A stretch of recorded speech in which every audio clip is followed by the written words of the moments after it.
Well, hey everybody, welcome. Most of you know that tonight, Tuesday nights, I'm Kim and I do the stream for Tyler. And I want to start off by thinking we've already got a couple of super chats or super sticker. Robin, thank you so much for the super sticker. And I think I saw one from Brookie. Brookie, thank you so much for the super sticker. But as I was saying, I'm Kim, and on Tuesday nights, I do the show for Tyler to give him a break, give him a night off. And tonight, he's actually going through some medical testing. Most of you know probably that Tyler is dealing with some long COVID effects and is going through testing to kind of figure out how to re-regulate some of the systems in his body. And so tonight, it's appropriate that he gets the night off because he really needs it. So I would ask all of you that do pray to please be praying for Tyler that the testing goes well and that they figure out kind of what's going on. But another thing I wanted to add, and again, most of you that are here all the time on Tuesday nights know this, and so it's going to be a little redundant. But I also wanted to say that, anything that is given tonight during the stream, any of the super chats, any of the super stickers, any of the memberships that are bought for others, any of the donations, et cetera, et cetera, et cetera, all go to Tyler Feller Ministries. They all go to Tyler.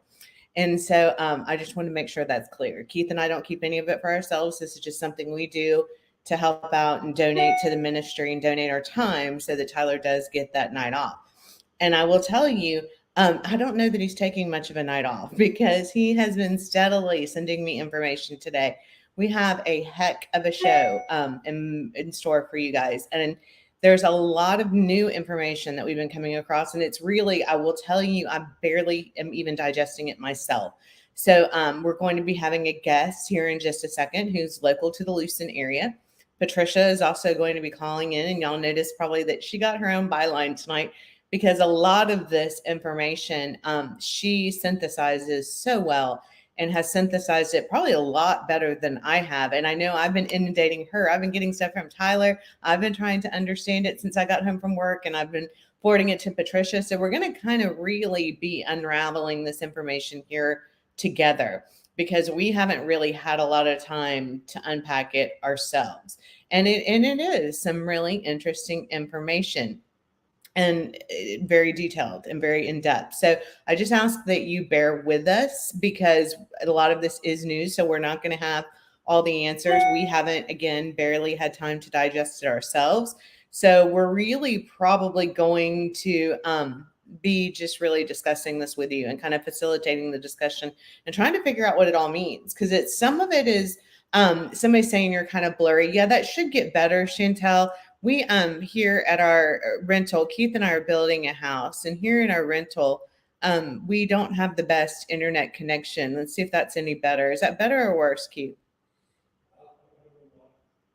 Okay, well, hopefully that's a little bit better. We don't have the best internet connection here at the house we're renting while we're building our house.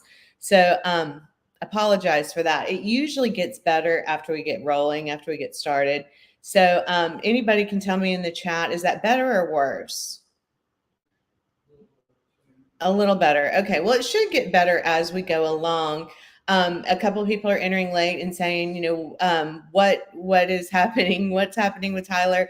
He gets Tuesday nights off. On Tuesday nights, I host. Let me try and reduce right now I'm on full definition. Let's go to high definition, see if that's any better. And just let me know if that's any better. Any better or worse? Worse. Okay. All right, we'll go back to high definition. Huh? Okay. Keith's hopping on his phone instead of our Wi-Fi here. Like I said, we are in an area where we are kind of, as you can probably see behind me, kind of out in the woods. And so our connection is just not real strong. We have a pretty much not better than a dial-up. So I'm going to go ahead and add our guest. Hey, Michael, how are you? All right. Good, good, good. Well, we have been looking through your photos that you so graciously went out and took today. So I'm going to go ahead and Patricia, you can go on and come in if you want to. Since Michael's here, I want to honor his time, and I'm going to go ahead and jump into kind of what Michael sent us today. And let me bring that up. Michael, why don't you tell us a little bit real quick about where you went, what you did while I'm bringing these pictures up? Oh, well, we were talking about the gate because Kurt was saying that they had to wait for Jim to come and unlock the gate so they could get in where the grain truck was. So everybody Right. was talking about the gate. Is it a really heavy security gate? Is it a fence? And I'd never been down that way because everybody said the dirt farmer would shoot at you, which I guess is Jim. So I thought, you know what? The FBI is not out here no more. I'll drive down there, look. It's not really a gate. It's barely a fence, but it does have a lock on it. And I just thought, man, somebody with a piece of plywood could drive right over that thing. So Yeah, it's very interesting. Let me see if I can share I these. mean, the fence is stronger than the gate. Yeah, it does. It does look that way. So how far away from where the seed truck was is the gate? Oh, I don't know, quarter of a mile or more. It's quite a ways. I mean, you can see the building, but not clearly. I mean, you'd need binoculars from the gate to see it good. I mean, see, it's back there in the distance. Yeah. It's quite a ways. Yeah, and so this is the gate, right? Yeah, it's just 3 branches with 3 pieces of barbed wire, and it's got a chain with a lock. And I thought that don't even look like a gate. I mean, some of the people live out here, they've got real gates. I mean, metal gates with stop signs on them and real locks. This is like a piece of fencing somebody just threw up. I mean, I was expecting something a lot better. Yeah.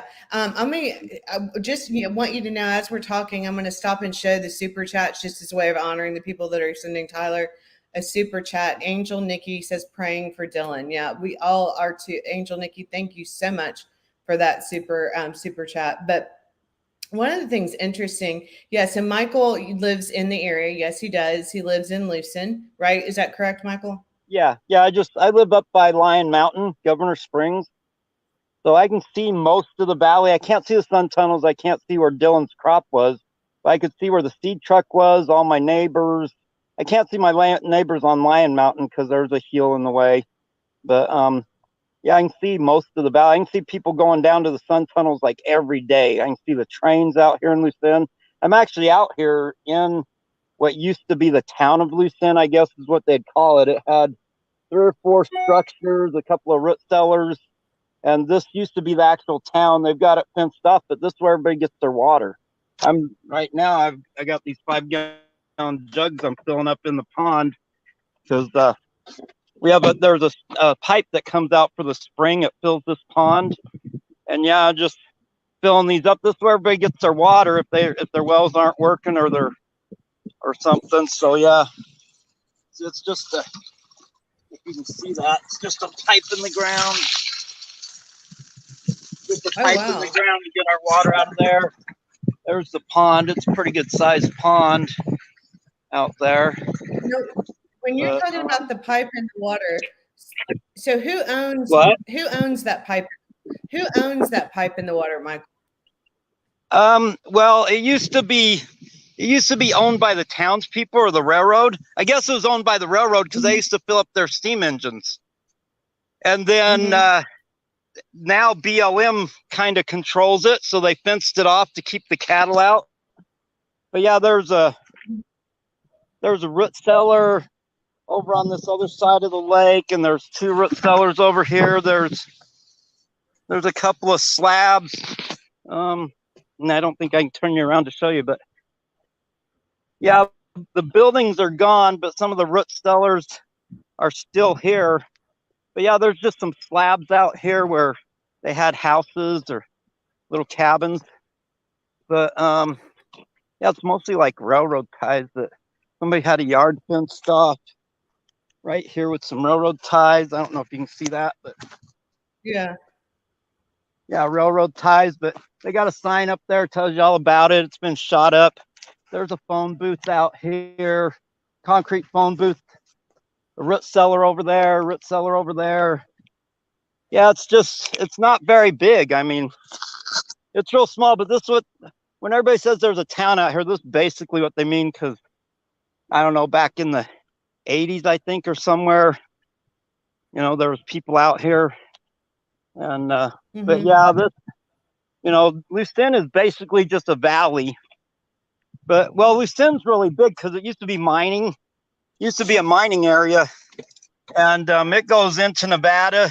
If you look up Lucin Mining, it goes into Nevada and Utah. It's a pretty big area, but the valley, this isn't even really part of the valley here. This is by the railroad track, but the valley is over on the other side of that little gully, and that's where the 12 people roughly live.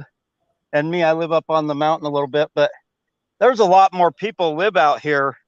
They just don't live in this general area. But Gotcha. some of the pictures I just sent you today, I was doing my own breakdown on the case. I always wanted to be a police officer since I was a little kid, and I was working towards that, but I never ended up doing it. But I did a breakdown of the what? So are you talking about the search area? Yeah. Did you get the 2 pictures with the circles? Yep, that's what. Yeah, I'm gonna go ahead. I'm gonna add Patricia in just a second, but I'm gonna go ahead and open those and share those. The smaller circle is a timeline I came up with. I've been looking at video all day, but the smaller circle is a timeline I came up with if Chase Vinstra did it, because he had to get rid.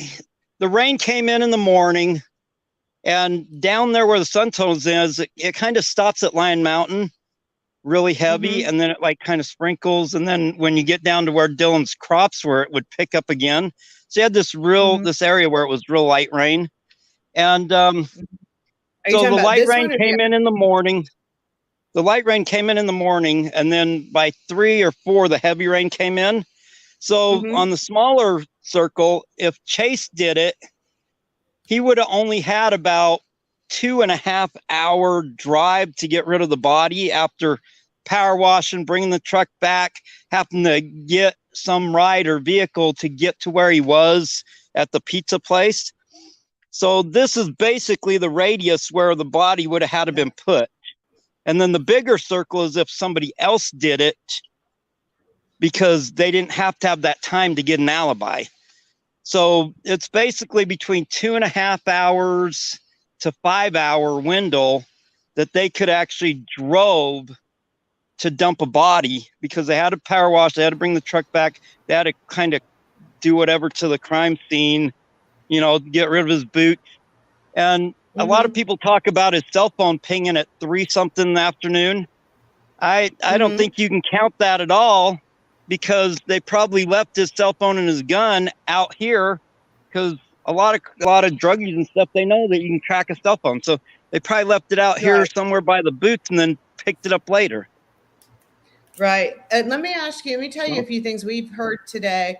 And thank you so much for the kind words in chat. And I just want to address a few things in chat real quick. No, they have not found Dylan, to my knowledge.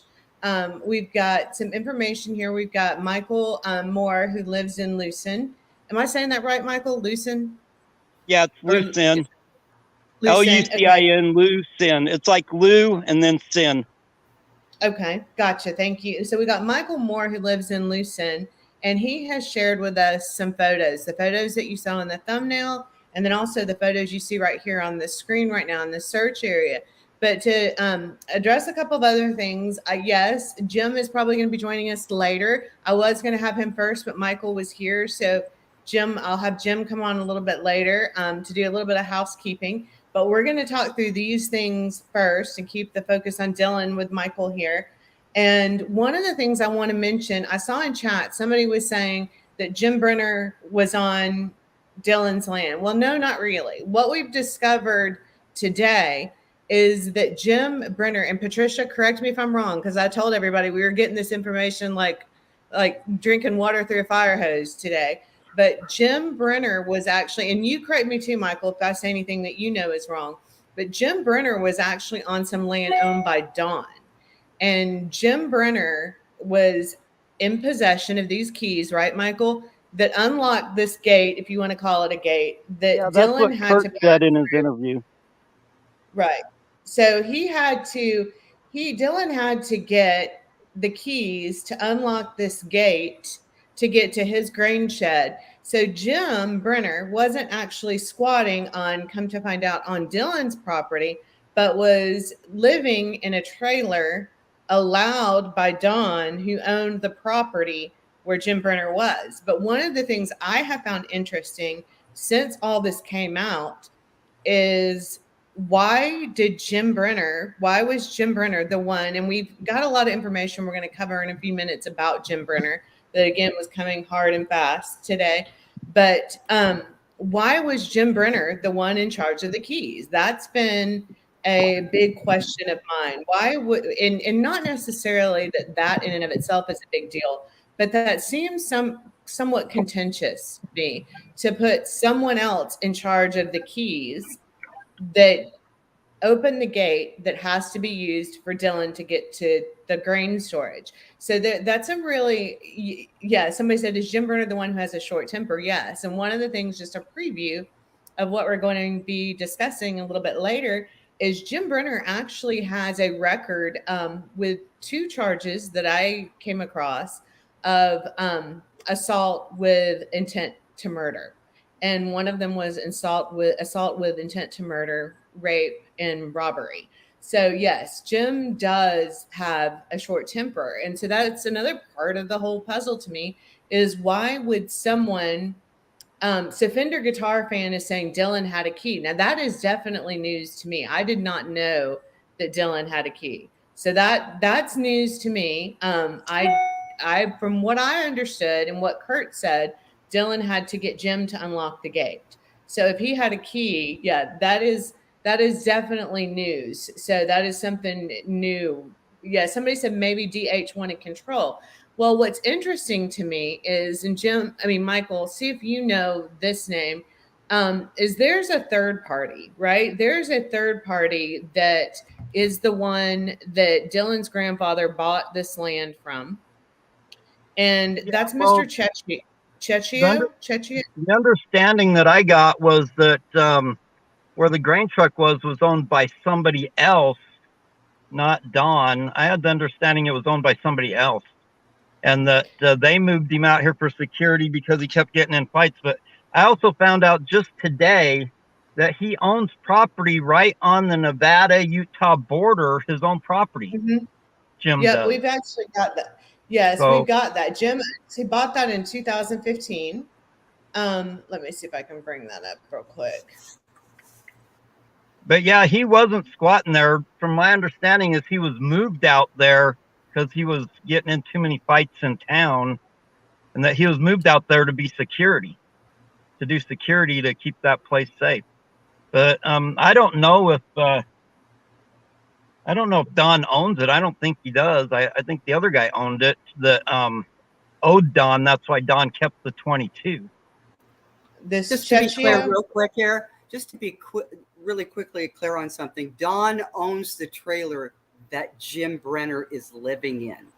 That is Don's statement to the FBI that was put on the air by reputable news sources, stations. And so Don owns the trailer that Jim was living in. Don had a rifle, a 22 rifle that was left in that house, Don said, by somebody who used to live there before Jim Brenner moved in. Jim Brenner then had the muzzle shotguns. The FBI came in, asked Don about certain things. Don referred them to Jim at the trailer. The FBI went back and forth. They also discovered the 22 rifle with Jim in that trailer. Don says that rifle was left by a previous tenant who owed Don money. But the fact that Jim Brenner had those things in his home is why he was then taken into custody for breaking the rules. He was not supposed to, as a felon, he was not supposed to have any weapons in his possession. That, just to be clear on that. Yeah, that's very, very good information. And one of the things, I know there's a lot of stuff going on in chat. Where Michael got here as we started, so I wanted to jump in and let Michael share his information. So it's kind of we're kind of going a little bit out of order, but we'll go back and go a little bit more in order. with a timeline, but I just want to honor Michael's time. And since he was here, I wanted to let him give his information. So it's you're kind of getting it a little bit out of order, but just suffice it to say, we'll go back. And Avery says, Candace is saying the gate is of no significance. It was a wire to hold a horse. Jim's land is 5.5 miles from Dylan's and has been searched. She's listening to this show too. Well, Candace, if you are listening to this show, we sure hope that you find Dylan and you know, that the story has a better outcome than I guess most people are probably thinking at this point. I think that's still possible, and we're definitely praying for that. You know, I think a lot of it is we want to make sure that we're talking about fact, and that's going to lead into what I'm going to talk about a little bit later, is about kind of the comments that were made today online about, you know, allowing Jim on the show, et cetera, et cetera. But I'll address that later. While Michael's here, I want to make sure that we honor Michael and talk about the things that Michael knows. And so, Michael, let me ask you, do you know this Joseph and Janet Checchio? I don't know. Is that how you say it? Can you see the screen? I don't know him. Like I said, I don't know. I don't. I just know what I've seen on the videos. But I've never met Dylan's mother, and I just wanted to say I'm sorry this happened, and I wish I would have known Dylan. Maybe I could have told him to stay away from Monticello. I mean, people told me that when I moved here, and you know, the FBI is going to search. They're not going to search on boots on the ground unless they got a place to search, and they're searching from the middle out. You know, if you guys want to set up a search, you gotta search from the outside in, because they're going to be using drones and tips. They're not going to be out there on the ground, and that's a huge search area. So sorry about that. Man, I haven't even shaved in like a week, but yeah, it's a huge search area. So if you want to search, I mean, either one of those circles, I mean, it's looking more like Chase, you know, because he needed an alibi, and on those back roads, he could get where he wanted to go easy, like an hour and a half, 2 hours. So about that, people keep trying to call me, but yeah, you know, and he was picked up over by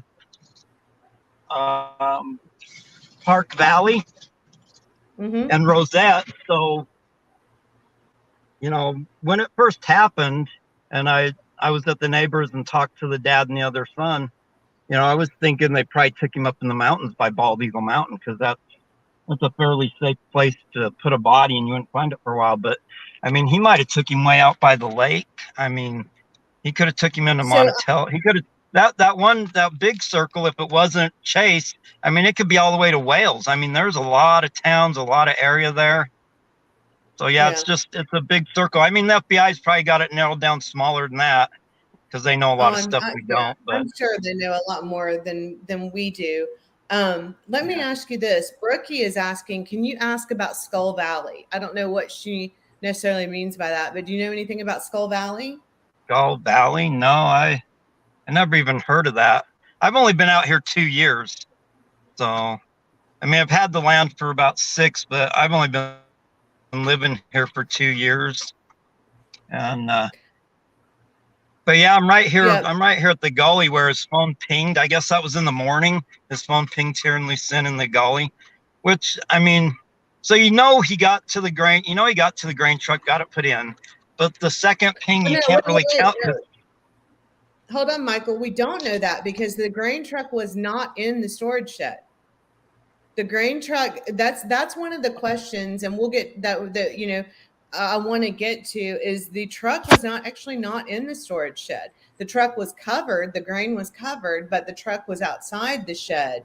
And as far as I know, that's not ever been disputed. So that's one of the questions that some of the people who were emailing Tyler, you know, have had is, did he ever truly make that trip? Because yes, like you were saying, the phone pinged out there, but that could have been anybody with the phone. Did he ever make it out there? Because the truck was not in the grain shed. So that's one of the questions. And I think when you were saying, you know, we don't necessarily know.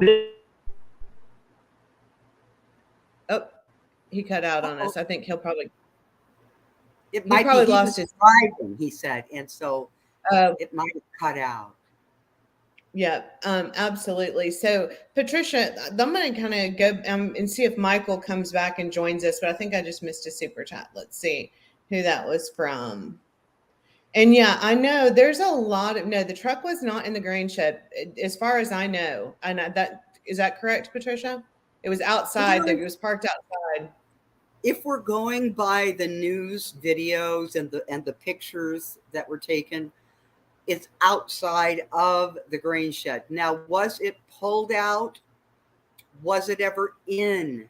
Because if it was left out there, Kim, if Dylan did not actually get into the shed, that means that had some rain coming down.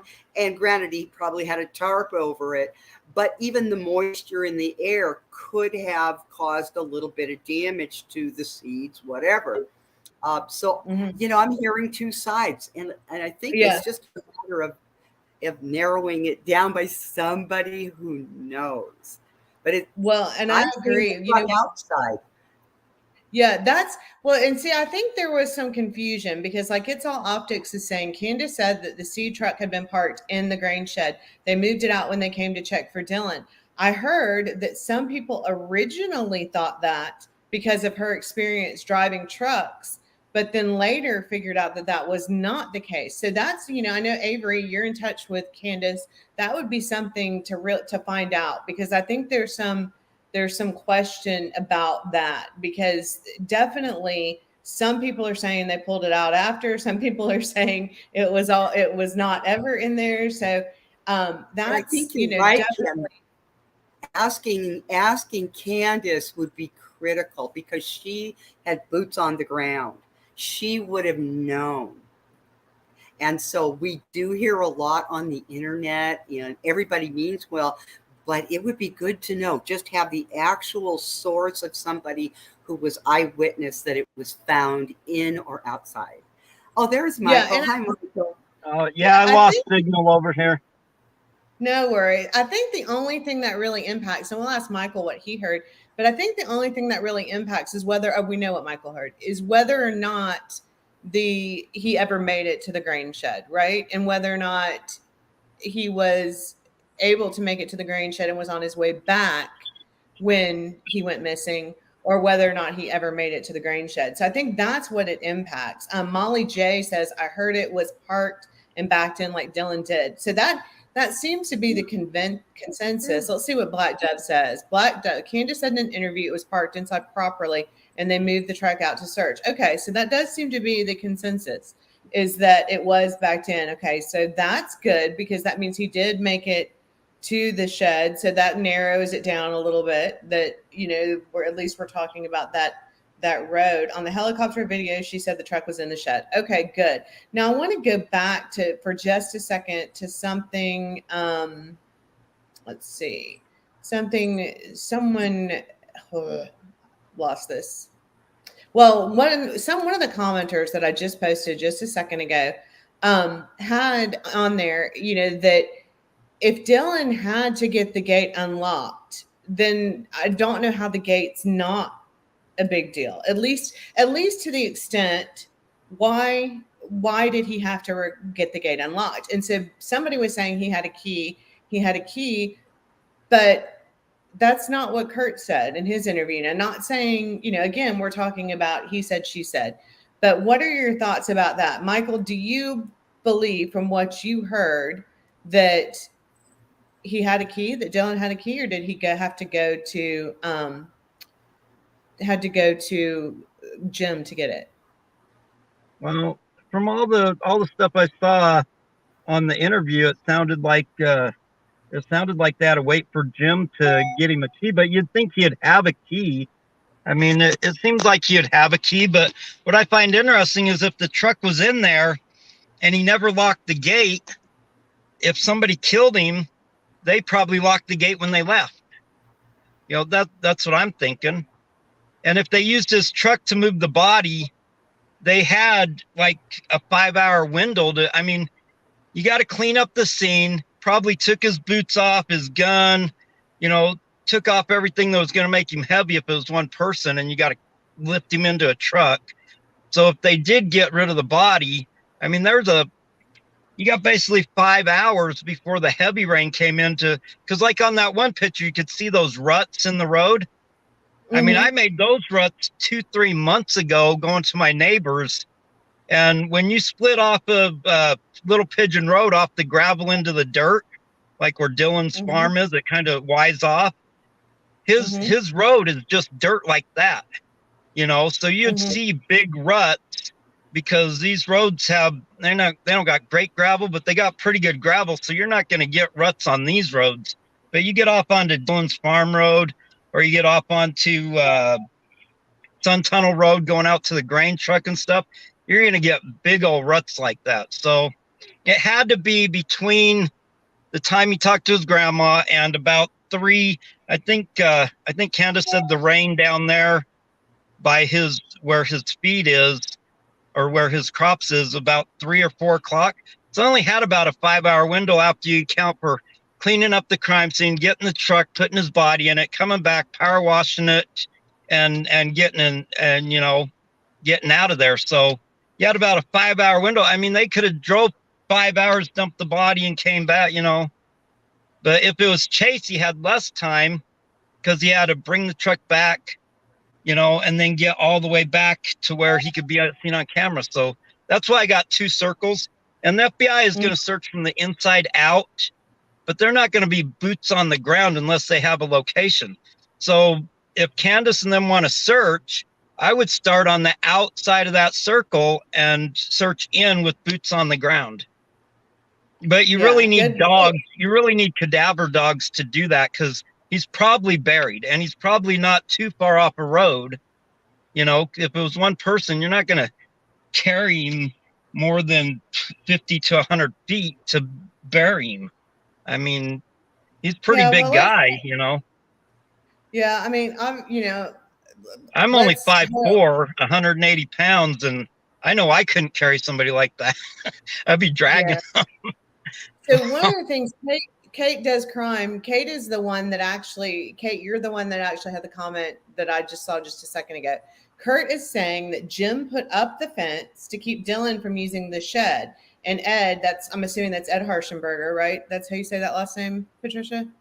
Hirschenberger. Okay. Thanks. Okay. Thinks he got a call from Dylan at 4 p.m. on Saturday about it. So about, I guess, unlocking the gate. And so Jim put up that fence to keep Dylan from using the shed. Why would that be? So he didn't have a key. That means he didn't have a key. So yeah, it sounds like there was a little bit of a conflict there, you know, between him and Jim. And, you know, everybody I talked to says Jim has a temper. And just today I found out about all the different states he's, you know, that he's had problems in, legal problems in. So, yeah. Yeah, one of the things that's interesting, and just so, you know, a couple of you, or many of you, were probably here with us the other night when we were kind of trying to figure out if an image we had found of James Adrian Brenner was indeed the same James Adrian Brenner that was arrested in conjunction with, I guess, sort of this case, the one that was supposedly squatting. And actually what we found is that it most likely was the same Jim Brenner. And there's a lot of documentation to prove that. And while I'm getting that pulled up, Patricia, is there anything you want to ask Michael while he's here with us? Michael, I really appreciate your courage, first of all. You live in that area and you have been literally boots on the ground, and coming online like you are here on our channel and others. I just want to say, first of all, I really appreciate you. That's number one. Number two, you brought up some really good things about what would be needed to continue the search. And we had been talking with other people like Ty Corbin, and he was saying that's what we need. We need to get the drones, the equipment, the boots on the ground, etc., and go back out and start doing some of these other searches in some key places. And I'm wondering if you, because you're right there, if it was possible to get that set up. And I understand that Doug from the other channel, no thanks. No thanks, investigate. Yeah. Right. Now he's wanting to put boots on the ground and start organizing. And I don't know if you've had an opportunity to talk with Doug privately or not, but because you know so much out there, maybe you would be somebody that connects, with Doug, with Ty Corbin. Well, the thing is, they've searched this whole area. I mean, I don't have the gas and stuff to be running all over, but yeah, if somebody wanted to come pick me up and I go search with them, that's great. But like I said, they've searched this whole area. You really need to search from the outside of that circle, which is part of Idaho, all the way to Wales, Nevada. I mean, you got to start in the outside and work in, because the FBI and the police have already worked from the inside out. Yeah. They haven't found anything out here. Well, if they did, they wouldn't share it anyway. But, the FBI might have it wrapped up and they're just waiting to get all their ducks in a row. But we don't know what's going on. But you really got to search from the outside in, because all of the law enforcement have already searched from the inside out. Yeah, and that's what we've been hearing. And that's why I really liked what you said about you got to get out there a little further, guys, because the Fox Elder County and Elko County, the money flows down like a sponge. By the time it gets to the bottom of the sponge, it's just a couple of drops. So we don't get hardly anything out here. And from the first time when they first found those boots, it should have been a criminal investigation. Don't let nobody touch nothing. Rope everything off. Take fingerprints. They should have never let them break the window out and get in the truck. I mean, that's stupid. I mean, I know a lot about policing because I wanted to be a police officer, and I know that you don't do that. I mean, when I got broke into 2 years ago, I had to ask them to take I said, nobody's touched anything. Take fingerprints, look around the property. I mean, it sounds like both sheriff departments just don't care, because they don't really get funding to search this area very well. The money is really important in like Brigham City and Tremont and those places, but out here it's just pennies. It's all pennies. It sounds like you think it. Thank you so much, Jackie. Thank you. I'm sure Tyler will appreciate it. Has the lake been searched? I've actually heard that's been searched multiple times. Have you heard that, Patricia? There's a number of little bodies of water. I don't know every exact location that they've searched, but any body of water out there, it depends on the weather, doesn't it, Michael? If it's dry for weeks or months.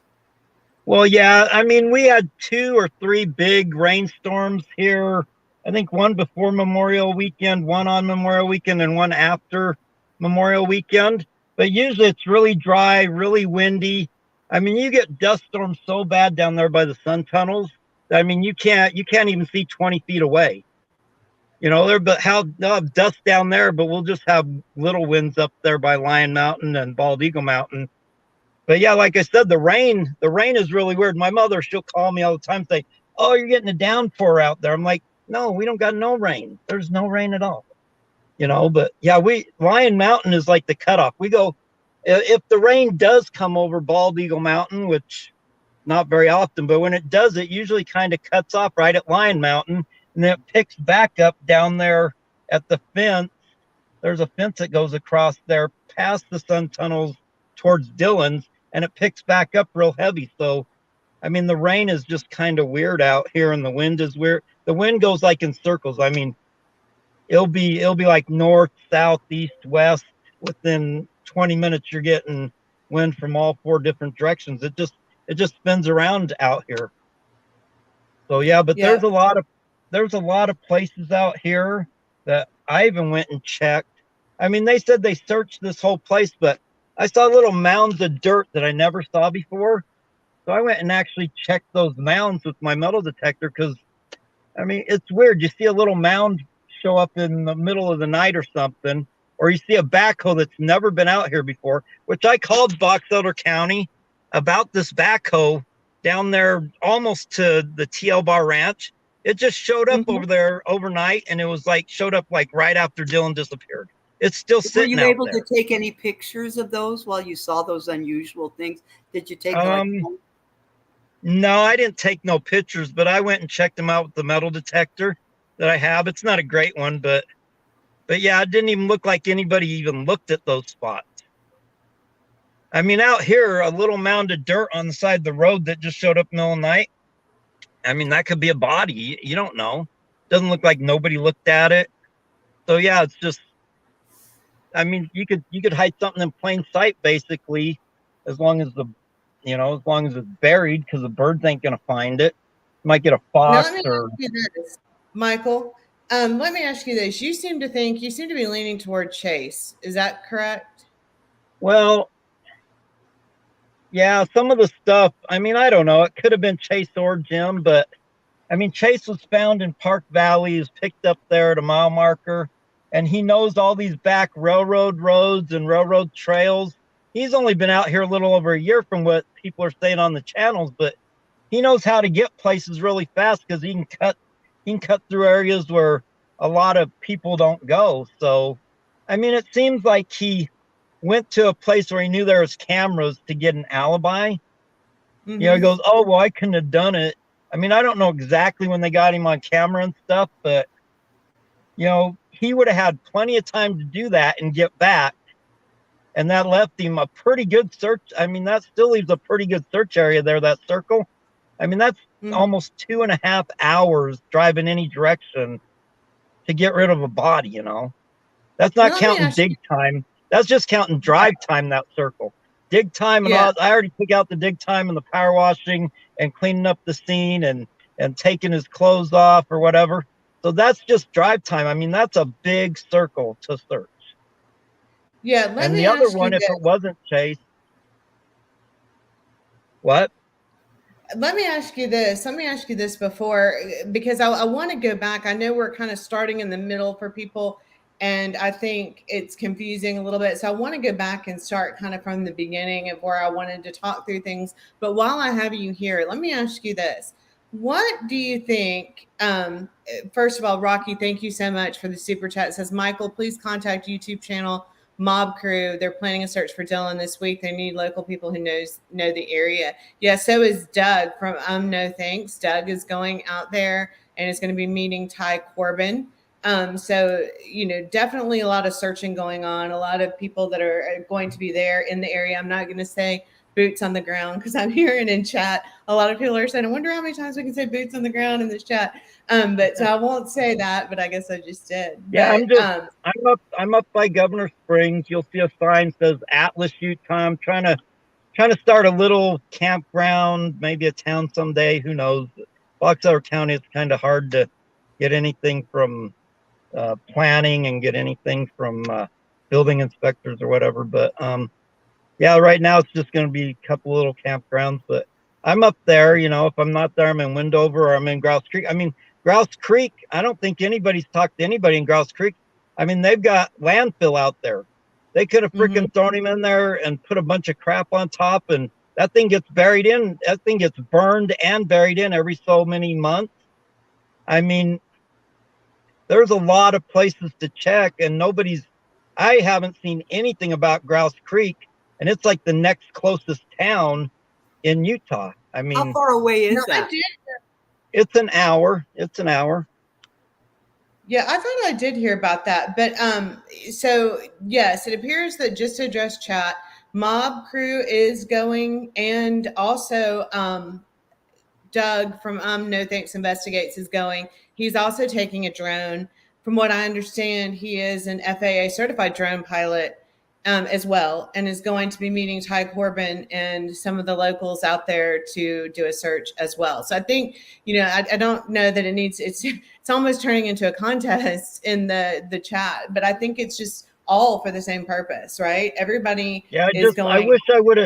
I wish I would have known Dylan because I would have been like one of the first people over there, you know, with everybody. And I just know procedure. I wouldn't have let anybody touch anything, you know, and I would have been telling the sheriffs, hey, fingerprint this, look for this. You know, it's too bad I didn't know him. I didn't, you know, I thought everybody out here was their 40s, 50s, 60s. I didn't know anything about no 19-year-old kid out here. So I think it was just to address again the chat a little bit. I'm trying to watch chat and trying to make sure that we're keeping the conversation going. But yes, so Doug was going to originally send Ty a camera or the drone. But at the end of his last stream, Doug decided, unless he's changed his mind since this morning, that he was going to go ahead and go out there to meet up with Ty, and they were going to search together. So that's welcome to member no one. Thank you for joining us. Appreciate it. But that's, I think, the latest plan. At least if Doug is in here, or if one of Doug's mods knows something different, then definitely let us know. But that was the latest. He said at the end of his stream this morning that he did this morning was that he was going to go ahead and go out there as well and meet up with Ty. And but you know, it's not a contest. I keep seeing people saying mob has ethics and knows the law already established. Hello, it's not a contest, right? The whole point is everybody wants to help find Dylan. That's the point. Well, we need to know what happened. We need to find him. I mean, it's putting a cloud over the whole valley where, you know, like one of the things is there's hardly any squatters out here. I mean, a lot of the people who live out here own or are buying the land, you know. Mm-hmm. It's putting a dark cloud over everything, and we just want to get it solved. I mean, gotcha. there's a hope he's alive, but you know, ever since they found the boots, day one they found the boots, everybody thinks he's dead. But we need to find answers. You know, we just need to find answers. Me ask you this. Before Brookie, thank you again so much for the super sticker. Before we let you go, Michael, let me ask you this.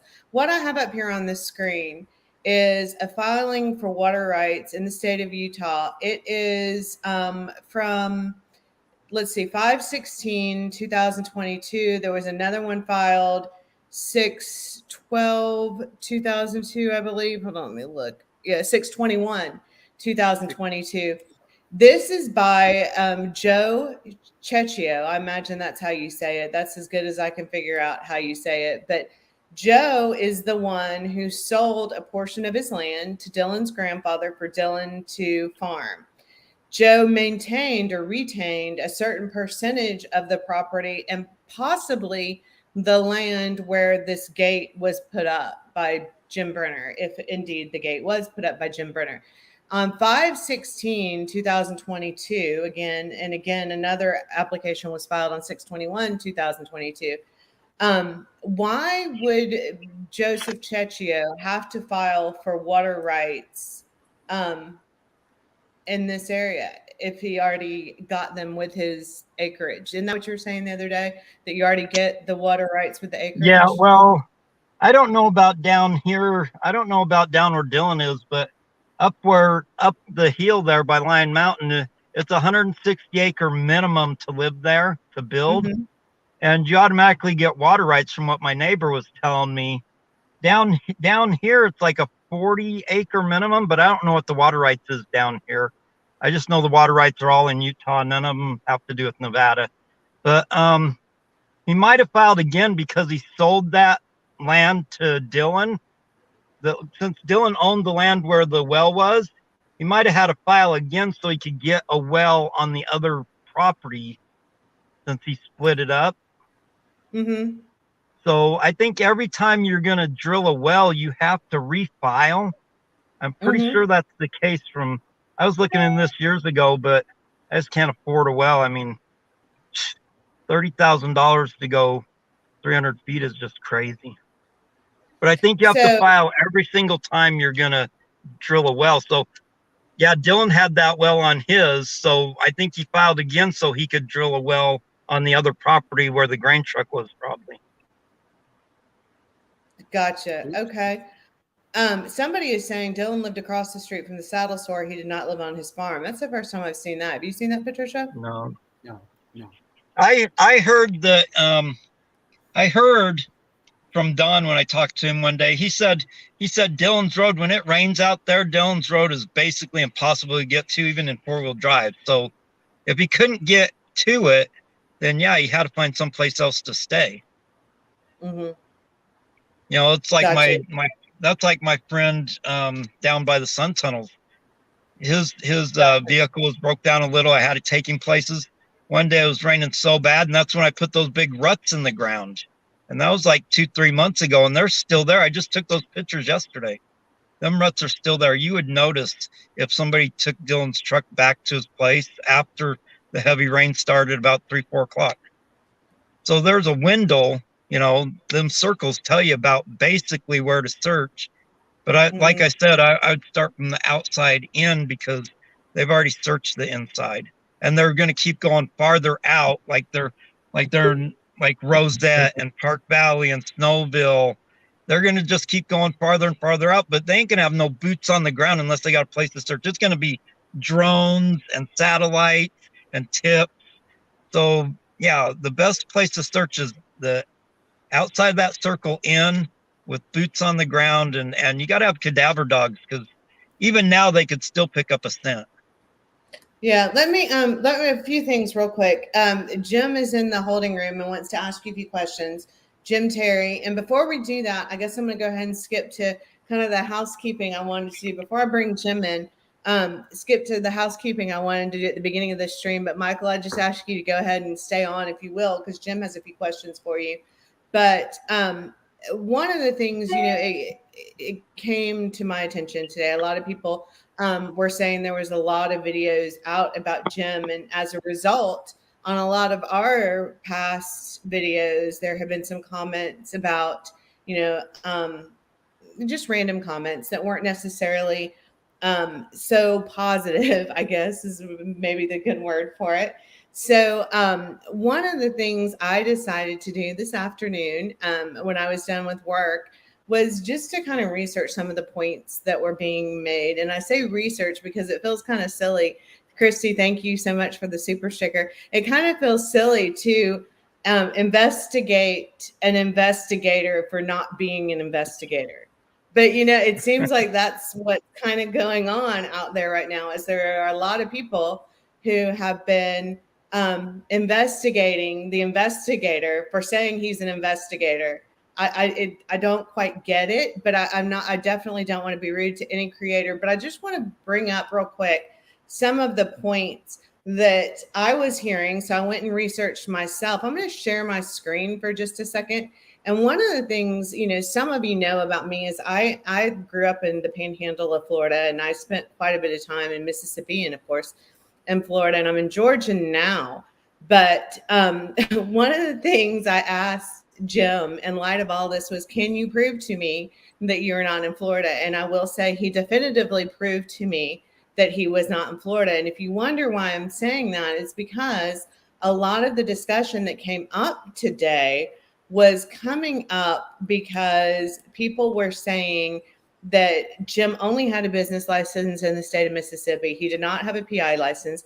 He was not a member of this certain association, and that he was practicing in Florida without a license, and that he was living in Florida, and that he had this felonious record. And so I just want to clear up again 3 little points.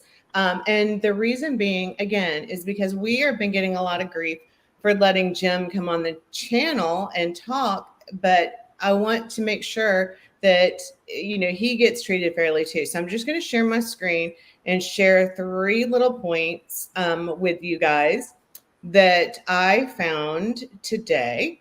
And that way, hopefully we can just quit talking about that and refocus on Dylan and finding Dylan, or helping to find Dylan. But here are the 3 things. So how do you become a private investigator in Mississippi? Let me close these windows. To become a private investigator in Mississippi does not require a specialized Mississippi private investigator's license. There are no private investigator requirements in Mississippi. Furthermore, the state of Mississippi does not issue PI licenses, and there is no Mississippi investigator license. So that's point number one. Point number two that I looked up is people said, well, he's got this this license number on his accounts, showing out there on his accounts. And Jim's answer was that it was his intern license. A lot of people are saying interns don't get licenses. Wrong. To work as a private investigator in Florida, you'll need a license through the Florida Department of Agriculture and Consumer Services Division of Licensing. The department also issues license to PI interns and PI agency managers and requires a separate firearms license for PIs. So that was point two. So that's incorrect. You can get a license number as an intern. Point number three, people were talking about his record. Jim said, and I verified, that the adjudication was withheld. Some people were saying that's the same as a conviction. He's a felon. In the state of Florida, a withhold of adjudication is a withholding of conviction. This means you are not convicted of the offense. However, it will be on your record and would have either been found guilty by a jury or pled guilty or no contest. However, it is not a conviction. It is a withholding of conviction. Therefore, someone who a judge accepts adjudication withheld or rules with adjudication withheld does not have a felony on their record. So those are just the facts that I went and looked up to satisfy myself and to satisfy, I guess, we're going to be talking about the shooting later, but to satisfy myself and to make sure that we had done our due diligence. I wanted to just make sure that we got those points out clearly, because I know what some of you are going to say, that Jim was unnecessarily hard on Candace, on the family. And Jim, I'm going to go ahead and bring you in. And maybe that's true, because we do need to focus on Dylan. But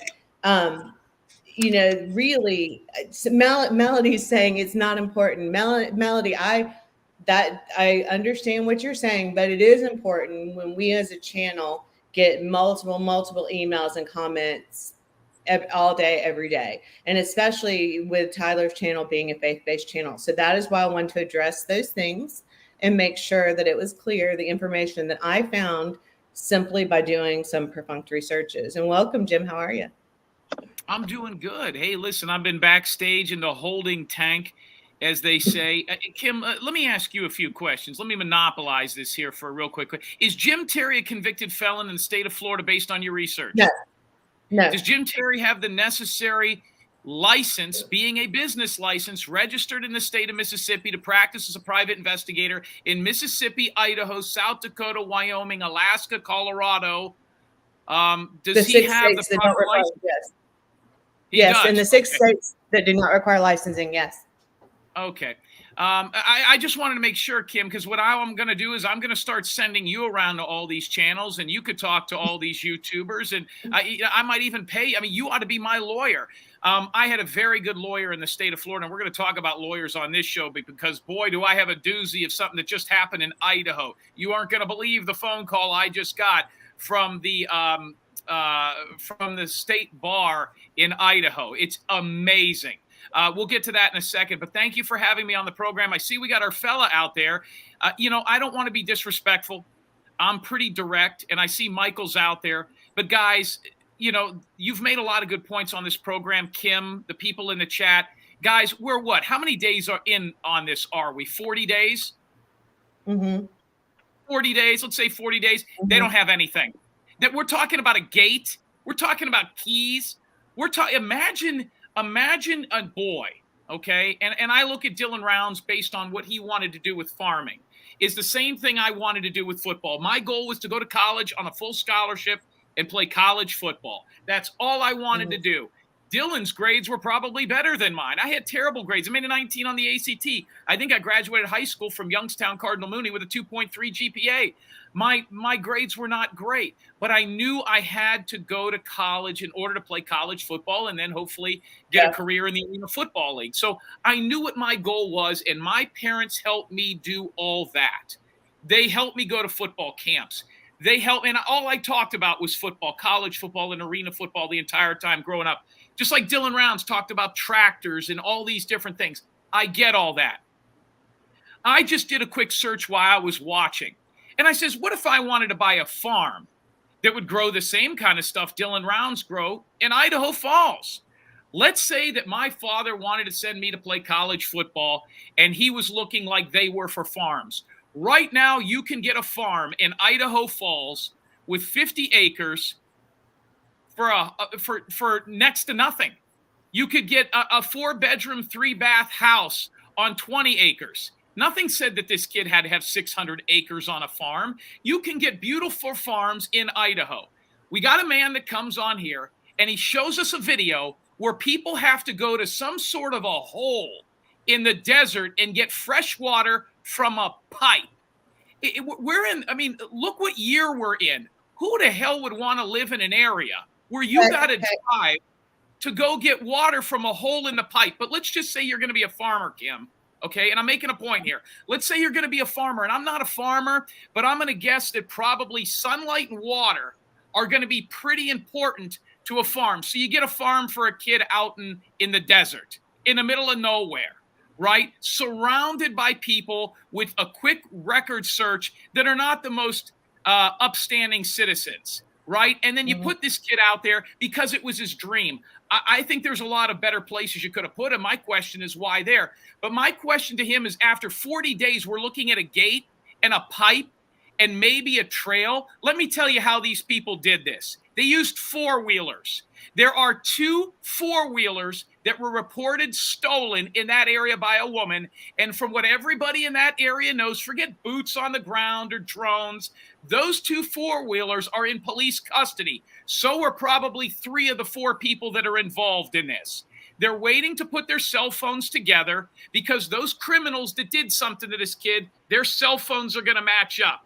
I'm not worried about a grain shed. I'm not worried about drones. I'm worried about the 3 people that are in prison or in jail at this time. Thursday's going to be pretty interesting, Kim, because Thursday they're going to say whether or not they extradite Chase Venstra to another state. If they extradite him, they're done with him. If they keep him in the state, there's your main suspect. So basically, you put this kid in a meat grinder. How could you think something bad wouldn't happen? There's people that send their kids to Ohio State University on secure campuses and stuff bad happens. Imagine putting that little, and by the way, the kid was tiny. I don't know what Michael's saying. That kid was, there's pictures of him next to his mom. He was 5'8", probably 130 pounds. 4 guys could get rid of him pretty quick on a 4-wheeler. That's not a big man. I'm 6'3", 220, and in my industry, I'm tiny. So I'm telling you that there's a lot going on here. And if all they've got is a gate and the same boots that were in the desert 40 days ago, they have nothing. Absolutely nothing. And by the way, the father left yesterday. He's gone. He went home. Football season's going to start. High school is going to start. Education is going to start. Band is going to start. And what's going to happen is this story is going to go away. It's getting swallowed. We are 3 or 4 days away from another big story coming through that area, and nobody will be looking at this. So hopefully somebody finds something quick, or one of these morons flips on each other to let people know what really happened to this kid. Because I can't imagine that this case is going to hinge on a couple of boots in the desert that they've known about for 40 days or a gate with keys. It's not going to happen that way. Well, one of the things I want to read Tyler's super chat here. For the record, this channel is only about finding Dylan. All the drama is not welcome here. Right. That's the point, is that, you know, Jim is not going to talk about Candace tonight. Right, Jim? Right. Not unless you bring her up. Is she still out there searching? Is she still out there searching? I don't know. I don't know. So we're not going to talk about Candace. We're not going to talk about that. All we were going to do is we're going to refocus on Dylan. And so some of the stuff Jim is saying, all the stuff Jim is saying is important. So Jim, you wanted to ask Michael some questions. What did you want to ask Michael? Michael, have the Wadsworths been out there searching for this kid? They were very close to him, despite what anybody believes the relationship might have been. Do you know the Wadsworths? No, I don't know them. Yeah, I talked to you a couple of times before. I don't know anybody from Monticello. So, yeah, I don't know them, just what I seen on the interviews. And I thought his interview was interesting about the gate. So that's why I drove out, took pictures. But well, it doesn't look like a gate to me. It looks like a fence. Hey, Mike, let me ask you this. Do you know anything about a woman in that area that had 2 4-wheelers stolen from her property that are now under police custody? The 4-wheelers and ATV? When were they stolen? 2 years ago? No, probably within the last couple of months, right before this kid went missing. 2 green 4-wheelers. No, I don't know anything about that, but I know one of my neighbors had a Polaris and a couple of 4-wheelers stolen 2 years ago when a lot of people got broke into out here. Is it a woman? A woman and a man, her and her husband. We hear all these stories. You had a story earlier, Mike, about being broken into, your neighbors getting broken into. I mean, Kurt Wadsworth even went on a radio show and says, there's no militia. We weren't a vigilante group. We were a neighborhood watch. We went around and policed from all the tweakers to make sure our stuff. Well, guys, that is a vigilante gang. That is a small militia. You don't have to have uniforms and be marching.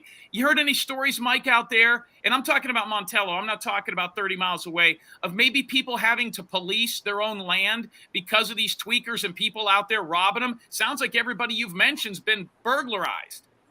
Well, just from what I've heard on the videos that's in Monticello, we have kind of started a neighborhood watch here since this has all happened. I have numbers of my neighbors, and if anybody sees something suspicious at night, we kind of call each other or call the sheriffs. But yeah, like the night that I saw all those lights up on Bald Eagle Mountain, you know, I called the sheriff. They said they were doing a search, but if they wouldn't have said that, I would have called my neighbors and probably would have headed up there to see what was going on, you know. But Mike, that's just recent. Mike, where are you from? Where did you live before this area, if you don't mind me asking? Oh, Ogden, Utah. What made you move here? I just wanted to get away from all the drugs and everything. I didn't realize this place was so bad. I didn't realize, you know, I got living out here and people said, oh, don't go to Monticello. It's not a very nice place. But I didn't know the extent until this all happened.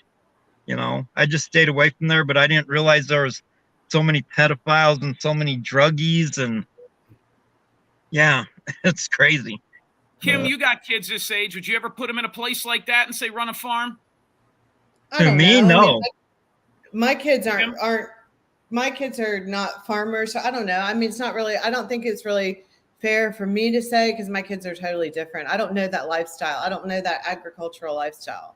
But if you bought them a house somewhere, let's say in Columbus or in Charlotte, North Carolina, you probably do your due diligence and look at the people that are around where, I mean, people do that with elementary. The schools here are good. That's the first thing people with children say. They're a little bit older. You know, you got to look at your surroundings. And hindsight's always 20/20. I get that. Yeah. But you got to look into the type of people that are there.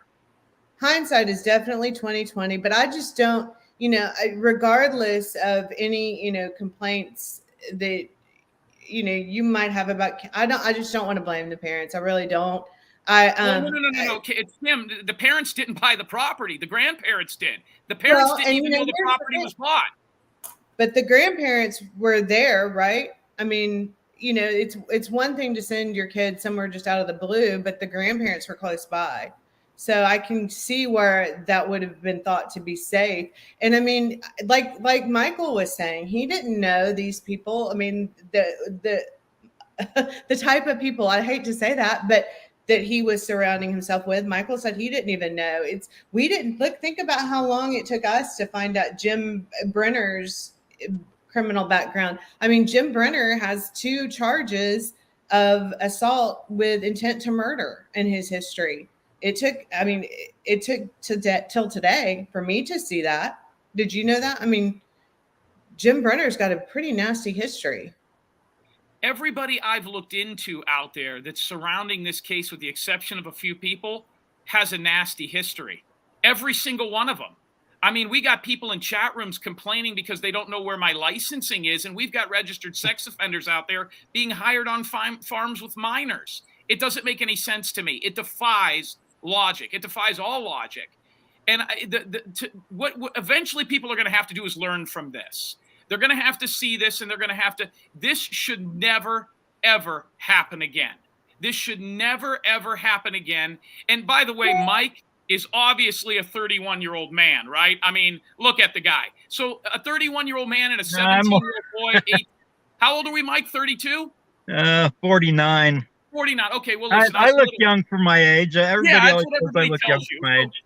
So the deal is Mike's a 49-year-old man who moved out there, and he said he made a mistake. Putting a 17, 18, 19-year-old kid in an area like that is horrifying, and it went wrong. But I think this thing will come to an end when they find out what the metadata is on those phones. One of those people will squeal on each other. I think that's what they're hoping for.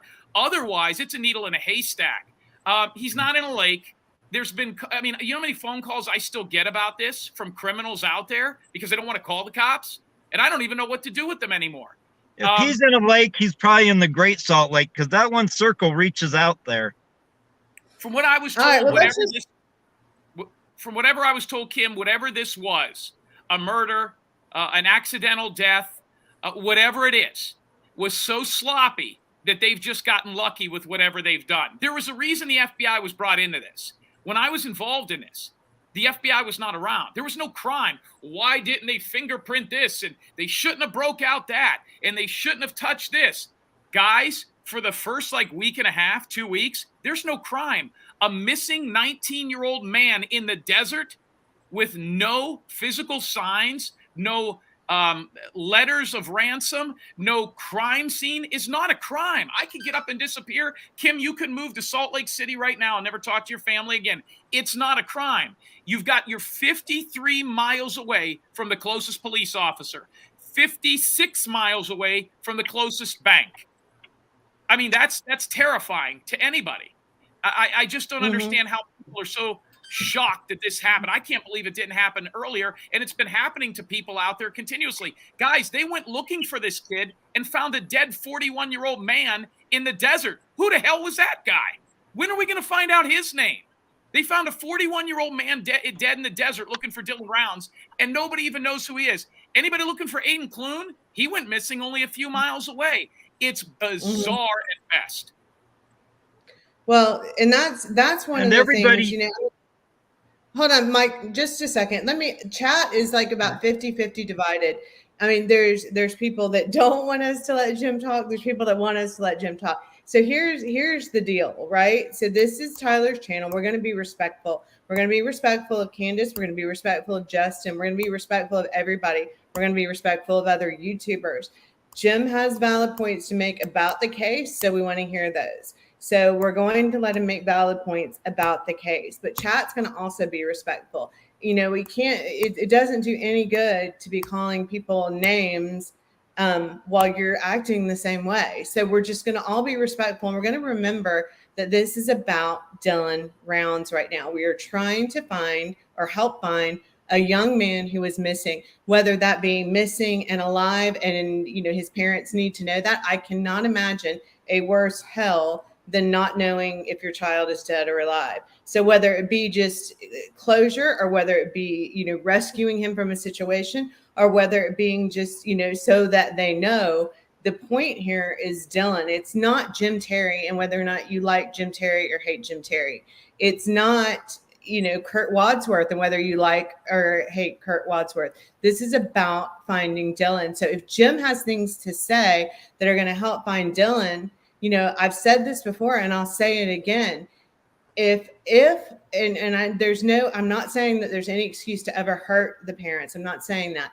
But if my sons, either one of them, 21, 24, were missing, there right now, because of all of this conversation, there are multiple groups going out to search for Dylan. People are talking about Dylan. Why do you think that is, Kim? Kim, why do you think that is? Largely because of the controversy surrounding you. Say that one more time, Kim. Why is there so many groups going out there, you think? Just your opinion, Kim. Largely because of the controversy surrounding you. I mean, that's getting the interest. Let me restate that. They're going out there to find Dylan, but they got interest in this case. They found this case. This case has reached so many people largely because of the controversy surrounding you. I do believe that. Yeah. Very interesting how that works out. Sometimes some people are so far behind in the race, Kim, they think they're leading. Mike, what's the rumor there? What is the rumor? The water cooler. I'm at the gas station. I think you and I talked about this off air. What is the water cooler talk that happened there in that town? If you went to breakfast, people are talking about this. What are they saying? Where in Lucerne? Anywhere you've been. Well, I go to Grouse Creek. I go to Wendover, and people just they want to know what's up because they're not out here. They're just like, well, have you heard anything new? You seen anything? So yeah, just a lot of people asking questions, just like everybody else. Consensus. There's no Bigfoot story. Here's what we're, No. These guys killed him. They did it for this reason. There has to be a motive. Everybody thinks he's dead, but nobody everybody's doing the same thing, watching YouTube, just watching the news. So, but just to throw this out there, I'm a homeowner. Well, I'm a landowner. I have no felonies, never been in trouble with the law. I'm a licensed, I own guns. I have a concealed carry permit, so never did drugs. I lost my top teeth just drinking soda and smoking cigarettes and eating candy. So I'm not a crackhead or nothing. But yeah, I know that's all going to come up. They're going to be like, oh, this guy's a crackhead. He lives in a hole. No, I have cabins out here. I got 2 vehicles. I got kids, little kids. And if I knew Larry was this bad, I definitely wouldn't want them out here, but we're here. Mike, Kim, and Miss, it's Miss, is it Wade? Is that your last name? Is it Wade? Yes, Patricia. Yes, Patricia. Okay, that's enough from you, Patricia. You're not letting anybody get a word in edgewise. Let me ask all three of you, okay? What is the biggest clue in this case? What is the biggest clue that leads you to believe anything has happened in this case? Give me the number one clue, each one of you, please. I want to know. His boot. Patricia. Boots, what else? Patricia, you go first. I've been tracking something going on at the grain shed. People involved. Grain shed. Yeah. Kim, what about you? What would you focus on in this case? Jim Brenner's record. Jim Brenner's record. Okay, so basically, everybody knows where I stand with this. Everybody knows the people I would look into and how I would deal with it. And you know what? We got 4 different people up here. At least 3 of us are pretty intelligent. I won't say who those 3 are, but what I will tell you is this: nothing, absolutely nothing. And other than this weekend where these YouTubers are going out there, these drones and these people, you might get lucky. Listen, like 99% of all people that are not found by professionals. They're found by a kid with a fishing pole or a father and a son going to walk a dog. So maybe they find something out there. But the FBI, the police, 3 different states, drones, helicopters, cadaver dogs, search and rescue people, family members, vigilantes, drug dealers. I mean, everybody is out there, and there's people rolling around that desert all the time. There is $100,000, for lack of a better term, lotto ticket out there, and nobody can find anything. They have nothing other than what they found when the FBI came in there based on Chase near mile marker 53, which, by the way, I was the first one to release. Mile marker 53 came when I talked to Chase Venstra's parents, before I ever talked to Chase Venstra or his son. That was told to me by his father, mile marker 53. And I'm telling you this, they've got nothing. What they need to do is look at that security footage, that camera that's right down the street from mile marker 53. I forget the name of the road. I don't know if it's 30 or what it is, but there is a giant street camera right there, and maybe the FBI has already looked at it. Whatever they found, and I've heard rumors, I don't know. I'll just give you an example. His clothes, maybe his cell phone or his wallet, but whatever they found on that trail was enough to bring in the FBI. So this kid's gone. If the FBI is involved, there's a crime, and it's not a robbery. It's probably a murder. They just can't find the body. The people that they have probably that are closest to this, with the exception of maybe one more out there, are already in jail. They started arresting people out there for crimes that they weren't arresting them for in years. People had felony warrants out there for years, and they wouldn't touch them. Now everybody that jaywalks is going to jail. Why? So they can hold everybody. so that they could keep him there until the FBI figures out what's going on. The mother is right about one thing. The mother is right about one thing at the beginning. The police didn't take it as a crime because it wasn't one. And unfortunately, that gave people enough leeway to maybe sneak by. I just hope once they do find the body, if that is the case, God forbid, that there's enough there to connect it to a crime. If it was a strangulation or some sort of a forced overdose or a hot shot, if you're out there 6 months, there's not going to be anything left. So you got to hope that they're up against a time clock. I had a question for you, Jim. All right, so Michael's got a question for you, Jim. We'll keep calling. Hey, I had a question for you, Jim. Hey, where was Chase found, and what time and what day? Chase Venstra was found on mile marker 53 by his father. His father went out there and got him. The pizza place. The pizza place. Where was the pizza place? I don't have my notes in front of me. Little I'll tell you what, they bring me back on this show and I'll read that to you. I don't know the details. I don't have the times and the dates. I know mile marker 53 is, but here's the thing. They would all have to be lying. And that's why I crossed Chase Venstra off the list as quick as I did. Now, there's a possibility to come back around to him, but the same 4 or 5 people are always involved in this story. And it's only for a lack of not having my notes here. Let's not forget, I worked on this case for a total of 11 days, something like that. 4 of the days, I didn't even talk to the 4 of the days, the family didn't even have me talking to the parents. I was behind closed doors just feeding them information. So technically, 30% of the time, nobody, as far as the closest people to Dylan, didn't even know who I was. It was set up that way. So everything I've got stops. I mean, I was looking at text messages from the family, some of which I totally forgot, like pictures of the watermelon. The watermelon was a huge thing for like 3 days. It's never been brought up again. And it was over a month ago. And I don't see much progression since then other than the FBI's there. So to answer your question, I don't have the time and the date that I talked to him, and I'm not actively looking into finding Dylan Rounds. The family obviously doesn't want me to do that because everybody is doing such a great job on their own. You could see by the results. We got 4 people here. We still don't know what happened. Now, one of the things I do want to say is, hold on, Michael, just 1 second. Let me go ahead and say this real quick. I have somebody else in the waiting room, but here's one of the things I want to say is I don't know if any of you guys have tried to search for information about Dylan Rounds' search or Dylan Rounds' case. In the news, the national news, 3 days ago is the last day anybody in the media, the mainstream media, has covered this case.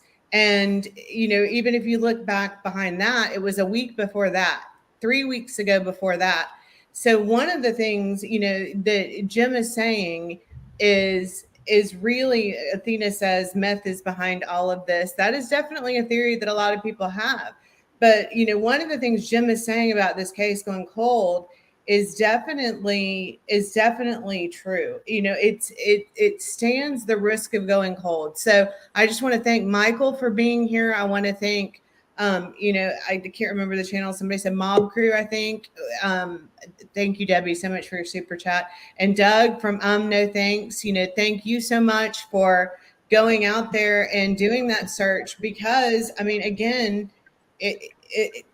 you know, the case is going to go cold. And so, you know, there's a lot of stuff that we found out today that I want to talk about with Patricia, but I wanted to give Jim a chance to speak. I wanted to give Jim a chance to ask Michael questions, but I do want to go through this timeline with Patricia. So if anybody, and I see Paige, I see you, but I don't see a camera. If anybody wants to come in, call in and ask Jim or Michael a question, before I let them go and I have this conversation with Patricia that I plan to have, please do so. But you know, that's kind of where I want to get with this talk, is because I really want to get the focus back on Dylan and what possible scenarios we could talk through that maybe might give them a place to search or a place to look. And I think Jim is right. Honestly, I think the parties are in jail and they're just trying to find the information to keep them there. That's my personal opinion. 100%. But let's see, Paige. Paige, can you hear me? Paige? Let's try her other one. Paige? Paige. Let's see, Paige, we can't hear you. So I don't know. I have 2 instances of Paige that are here, but I can't seem to get either one to respond. Paige? All right. I guess Paige. Yeah, I guess Paige isn't going to be in. Sorry, my son just came home. So Robin says, Chris at Mob Crew has been amazing with his drone footage and boots on the ground. I agree. And Robin, I saw another one of your comments earlier. There's Paige's super chat. Thank you, Paige, so much for your super chat. I'm sure Tyler appreciates it. But one of the comments that Robin made earlier that I think is a good question for you, Jim, to keep us focused on the case is, did Chase ever say why he was bloody or why he was out there for 3 days? I mean, other than looking for the shadow people, the shadow daughters, did he say why he was bloody, where the blood came from? I'm sorry, other than looking for the shadow what? Wasn't he saying that he was looking for the shadow people? I've never heard that before in my life. That's why I double took on that. I don't even know what a shadow person so is. Why did Chase tell you that he was out there for 3 days and came out bloody? What did he tell you? Did he mention that? Chase told me a lot of stuff. He admitted he was a piece of garbage. There was 3 things that Chase told me right off the bat. He told me that I have a terrible background. I am a bad guy. I've stole from people. I've done all this. All that is true. Don't forget, at the time I spoke with Chase, there was a $5,000 bounty on his head. Nobody even knew if he was officially involved in this, and nobody could reach him for days. He reached out to the family on social media. I think it was Candace. I could be wrong. And then I called him. I had his number and I spoke with him. But I spoke with his brother and sister-in-law first, then his parents. And I said, Chase, I want to get you out of this. He says, I'm not talking to the cops, but I'll talk to you, because I wasn't a local. So he talked to me. As far as why he was bloody in the desert, he talked about a fight.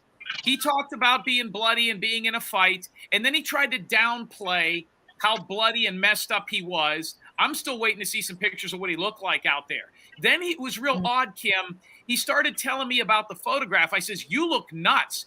Let me tell you something about Chase Venstra. Very smooth, extremely intelligent when he talks. He goes, Jim, he goes, my God, he goes, I look terrible. He goes, and he called me about half a dozen times, maybe more. He was giving me information in the case smoothly. He called me so much, there was calls I didn't take. And then he said stuff like, you know, I've lost a lot of weight since my last mugshot. I shaved my beard and my goatee. I don't look that scary anymore. Then he talked about a domestic issue with a woman that he had, which I think is what he was later arrested for. Now, this is over the course of a bunch of phone calls. And so the number one thing he told me was how bad of a guy he was, and the people were going to tell him that, and he understood why everybody wanted to see him. Number 2, first thing out of his mouth, Kurt and Dylan Rounds were a couple. That was just as, and then he put his son on the phone, and I didn't believe him at first. The third thing he talked about that I thought was interesting was how his father picked him up at mile marker 53. And I'm thinking, well, how the hell did you get all the way out there? And then later on, people who've now been interviewed on shows that have come out have said he used stolen four-wheelers to do that. Robert Avelius, I think, is a main guy in this. I think he might be the worst of all of them. And I think before this is all said and done, he's one of the guys that I think, I don't think whoever did this disappeared out of the area. I think they're either in jail or they haven't just caught up with them yet, but they're still there in town. Those were the 3 things he harped on. And then he started going down the list of people I can call that would corroborate things that he said. He talked about being at Little Caesars. And I said, you're in the desert, you're bloody, you don't have shoes or a charger, but you go get a pizza? And then he said his father helped him do it. Then his father called me. And then his father called me, and I've never released this before. Then the father called me and said, can you help me get my son's car out of impound? And I said, impound? What car? He says, well, when he made it back here, the police have arrested him and they won't release the car to me. I thought that was real interesting. And I don't know if to this point they've ever released the car. I think that what they need to do is look at people's cell phones in this case. And the straw that broke the camel's back with me in this case, and this is new information, which is why I'm droning, because this is what you want. I begged, and I offered a money back guarantee on my services, every single penny, to those grandparents and the aunt that hired me, if they sent me a picture of the nail marks on Troy Wadsworth's arm, the one that he got from a ATV accident after supposedly dealing with a psychic. I also wanted Kurt Wadsworth's phone looked through, and I talked to the cops about that. That was the majority of our call. And you know what the cops said? He doesn't have to give it to us. And I said, that's right, but it would be interesting to hear him turn you down.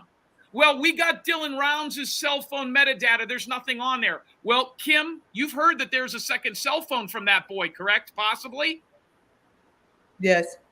Okay. And I mean, listen, I know the mom's listening and everybody wants to be politically correct, but Kim, we're hearing from a very reliable source that met with the FBI that there was a second cell phone. So what I said is don't worry about his cell phone.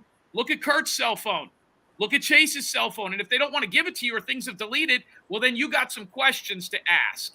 And I think the father had his fingers on the pulse of this. I really, really do.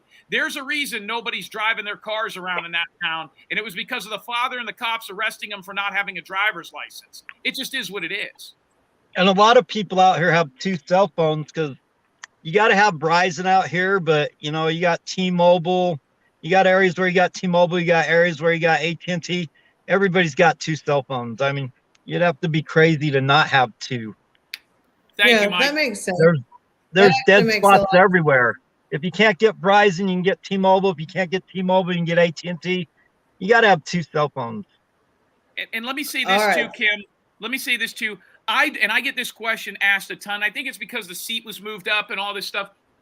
And hey, listen, I'm not the only one in this story that's rubbed people the wrong way. I don't think the family has anything to do with his disappearance and or said murder. I don't at all. I don't think that there's no conspiracy. Nobody's trying to get a reality show. Life insurance, my God, that question comes up more than you could possibly imagine. I think you could take all those people out of the equation.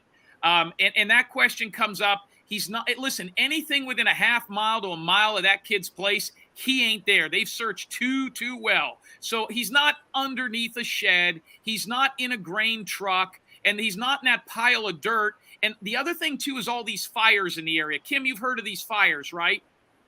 Yes. Yeah, there was a fire here and a fire there. I kind of looked it up a little bit. A buddy of mine also said that it takes you have to burn a body at 1,200 degrees for 9 hours to totally evaporate it. And that kind of a fire, you're just not going to get with a bunch of 2x4s and some rednecks drinking around a campfire with some crates in the middle of the desert. It would have to look like a jet engine shooting on a body for a long time. So he wasn't burned out there and disappeared. It's just not possible. But this is going to go away unless you could procure that video, Kim. If you could get that video with that kid in Canada that says he has that, if that can be released, which he tried to release it at one point, this story goes in a whole other direction. I think the FBI knows about that as well. Yeah, the fires out here, they move fast and they don't burn real hot. So yeah, you couldn't burn a body. It'd be charred, but it wouldn't be burned.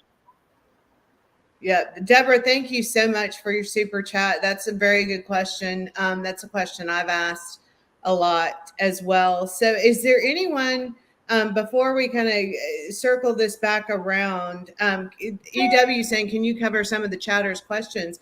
The link is pinned at the top. There's no possible way to manage the stream, talk to the people, and see everything in chat. So if there's anybody that would like to call in and ask Scott or Jim a question before I let them go, feel free. Feel free to call in and talk to them. There's no possible way that I can see all of the questions in the chat. Yeah, that Keith is a mod and he's saying that he can't even see all the questions. So it is a busy night. There's about 3,000 people in chat, 3,171 people in chat. So it's hard to keep up. Even with it on members only, subscribers only, it is still going really, really fast. Yes, EW, I did just read one. I can see a few of them, but I can't read 3,000 at one time. Amy, thank you so much for the super chat. And I mean, literally by the time I click on one to put the super sticker up, it's already going down, and it's hard to see any of the other chats. But I would love, if anybody has a question, anybody has anything they would like to ask Jim or Mike before I let them go, please feel free. I'll give that a few more minutes. My phone's going to die soon. I'm at 9%. So okay. I'll just ask you, Mike, is there anything that you want to ask or you want to say before you go, since your phone's at 9%? Well, yeah, I've had a lot of people ask me about my channel.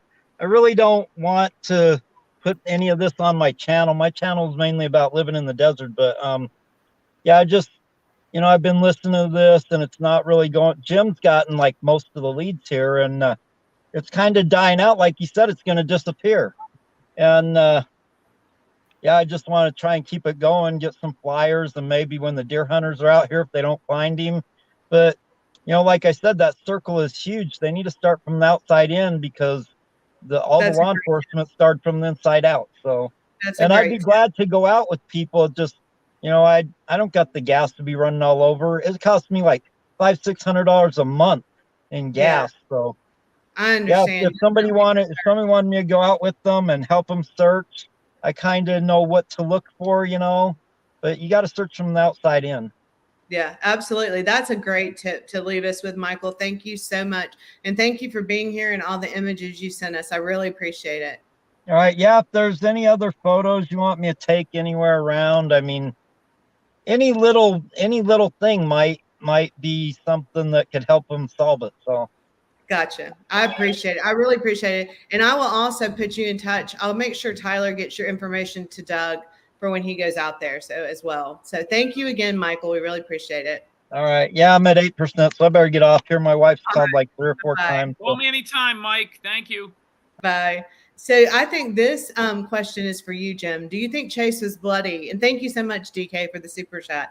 Do you think Chase was bloody from trying to get through barbed wire fencing? Was copper piping in under Dylan's trailer? And if so, was it missing? I don't know anything about a copper piping missing. I did hear that, and these are rumors, so I don't know this for a fact. But if you want to go into rumors and speculation, as soon as this kid disappeared and there wasn't anybody around over there, I heard a lot of stuff was stolen from that property. There was some famous pictures that I released of where Chase Venstra was living, which looks like a hole with the 2 dug up dead dogs. I don't know if you guys saw that. Did you ever see that? Yeah, I did see that. Yeah, I did see that. Yeah, I mean, that's where he was living. You know what I mean? So it wouldn't shock me if anything. Was he cut up by barbed wire? I don't know. Maybe. Was he cut up by rocks? I mean, the bigger question is, who the hell is running around out there in the desert like that? I mean, this guy has children, which, by the way, since I'd say in the last 2 weeks, one of Chase Venstra's children's mother and one of his daughters, who's now of age, has reached out to me. Their text messages have also been sent to Doug, and they said, our father killed him. We know he did. He's a whack job. We've always known that. I mean, even they are preparing themselves for it. So I don't know if copper piping was stolen. I'm going to imagine anything that isn't nailed down out there, once they're gone, it isn't going to be stolen within if they're digging up dead dogs in the desert looking for stuff, because I guess that hides a scent of drugs, and I'm going to bet that probably copper was taken. No, we never mentioned barbed wire to me. Gotcha. Okay. Thank you so much. Patricia, do you want to ask Jim anything before I let Jim go? Because I'm really interested in getting your opinion on all the news we got today. I think Jim is so great about putting in these the puzzle pieces. And so rather than me take up time to ask him questions, Jim, I hop onto every channel that you're on, and I don't even have to ask a question. You are just a wealth of knowledge. So at this time, I don't have a question. Okay. I look forward to hearing more that you have to say, Jim. And Miss Wade, I've said this before, and because of that statement, I will say it again, that your beauty is matched only by your intelligence. And I think everybody now sees that. And there's a couple of questions I've seen here, Kim. I mean, not to take over your program. Sure. You're doing such a great job. Okay, I'll buzz through them. Jim, what would be the first thing you'd do if you were back on the case tomorrow? The first thing I do, other than ask for an apology, would probably be I'd offer a reward for any of the Wadsworths to take a lie detector test if they could pass it. I offered $10,000. It was on another show. Troy even said he was going to take that money if they could pass a polygraph test. I'll put that money up right now. If the Coolies want to set it up, I'll put up $10,000 and I'll put it in Tyler Feller's PayPal account in, what do they call that, in escrow, if he can pass a polygraph test. But I'm asking the questions. I'm asking the questions. Fender, I got you in here, but it sounds like you were had some background info going, background voice. Fender, you there? Some of the other quick questions in the chat. Have I ever talked to anybody face-to-face? No. Let me explain something. I'm not a licensed private investigator in Nevada or in Utah, so I wouldn't go out there and do that. That would be against the law. So what I was hired for was to talk to the grandparents to circumvent other people to get them information that I was finding. And by the way, none of the information I was finding was issued for about 9 days until I went public. Gotcha. Dee Dee Allen, thank you so much. Dee Dee Allen says, thank you, ladies, and Jim Terry. So Fender guitar fan, I know, Fender, you were on your way out there. Are you there now? Have you reached there? Oh, Fender dropped out. I know Fender was on their way, I believe I saw in a different chat, on the way to Montello as well. So JR Elite Mod says, ask Jim why he thinks Don did not disclose the 22 the first time law enforcement spoke with him when they seized the black powder guns, but the next day after arrest of James Brenner happened. Did you get all that? Thank you, JR Elite Mods, for that super chat. I did, and that's a great question.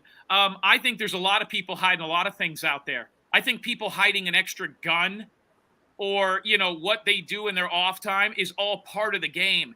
And if you live out there and you don't own anything, if you haven't had a driver's license in 30 years and you live out there to avoid child support, if you're doing those kind of things, yeah, the cops are probably not going to be somebody you talk to on a regular basis. That area was gorgeous for the police. They never had to police it. They never had to go out there. I've produced people on shows that have said, my son was captured. Ellen Berg said this by our other son. He was held against his will, and the cops said, until he's dead, we're not coming out there. It's 2 hours. They had a great thing going. They didn't police that area. They didn't go out there for every call. By the way, I'll give you something that I think your fans in the chat, and maybe even you would be interested in, Kim. And Miss Wade, I know you would be too. If you Google right now, you can listen to the police scanners in that town. There's one of them out there. People have been sending them to me left and right. And I'll tell you what, I get goosebumps right now. You listen to the police scanners in Montello at night, and they're terrifying. They're absolutely terrifying. I could listen to Chicago's police scanners, Miami and New York. I could listen to Seattle, Los Angeles. Listen to the police scanners. Another thing I told the family to do initially, and this was the grandparents and the aunt, Miss Wells, was get a CB. I told them to get a Citizen Band radio and listen to the chatter out there. Because a lot of people out there, like he just said, you got to have 2 cell phones. A lot of people out there still use CBs. I've had a ton of truckers call me. I had a ton of truckers call me, and you know what I was told? We don't need a CB. We got a cell phone. What do we need a CB You're for? gonna be nice. Come on, be nice. All right, Lee Perry. Who said that? Lee Perry, thank you for the super sticker. We really, really, really appreciate it. And I know Tyler appreciates it too. Again, any of the super stickers, super chats, donations, anything that comes in tonight goes straight to Tyler Feller Ministries and Movement Church. Keith and I don't keep a penny. We don't take a percentage. We don't do any of that. We are just I am simply here on Tuesday nights to give Tyler a night off, and especially tonight because he's going through medical testing for his long COVID. So a couple of people are asking, Robert Avila arrested 3 hours ago. Aviles arrested 3 hours ago. Somebody just put in chat. Don, what was Don's last name? Somebody's asking that. But a lot of people are asking how to call in. The StreamYard link is pinned at the top of chat. That's how you call in. You use the StreamYard link. Did you know that Robert Aviles was arrested 3 hours ago? I did not. No. Did y'all know? No, and Ty Corbin actually has Robert Aviles' mom staying with him. So I'm sure my phone's been ringing off the hook. I'm sure he tried to call me. I was under the impression he was already in jail, though. Who let him out to begin with? I don't know. If anybody has that information, I know Doug from No Thanks was in here earlier. Doug, if you have that information, Lindsay, I think you're a little behind on the live. We already got beyond that, but there was enough people talking about it in chat that we had to address it. So Ringo, welcome to the chat. Keith, thank you for the super sticker. Ringo, how are you? What would you like to talk about? Good, Kim. How you doing? Hey, quick question I have for you guys. As I was kind of just getting up to speed on this, I kind of grew up in an area like this here. And as I was looking into this, kind of the thing that came to mind is I really feel like the answers to this is in the dirt. And I mean, like, not the dirt, like, you know, the drama, but the dirt is in the actual soil that is in the Dillon compound. Now, if we go back and we look, when the mom posted videos about the truck and whatnot. Now, in this area, real quick, if I may mention, it's like cleach clay. If you guys don't know what cleach clay is, look it up. After a long, hard rain, any types of tracks or footprints and stuff that's laid in that soil after good rain, it turns like concrete. And when I seen that video of that truck, pressure wash didn't come to mind because I live in a community where monsoons are present and they happen a lot, just like out there in where Dillon's vehicle was at. But I look at the backside of that rig on that burgundy Ford F-150, and there is no tire tracks whatsoever on the ass end of that truck. Forget my language, sorry. On the butt end of that truck. None at all. It looks and when I seen that, I said, well, that truck's been sitting for several days. I haven't had the time to look in the actual weather forecast for the 7 days leading up to what happened with Dillon. But I really do think that there's some, I mean, it's worth looking into. That truck looked like it had been sitting there for several days. And when I first seen that, I said, okay, that there's no tracks leading up to where that truck was parked. It's kind of looked like, said to me, that truck seems obsolete to the case. Now, that said, if we head out to the grain shed, okay, and we talk about this rig and he's backing it under the shelter itself, okay. Sorry about that. And he talks to Grandma. It's okay. He talks to Grandma and he backs under that shelter itself.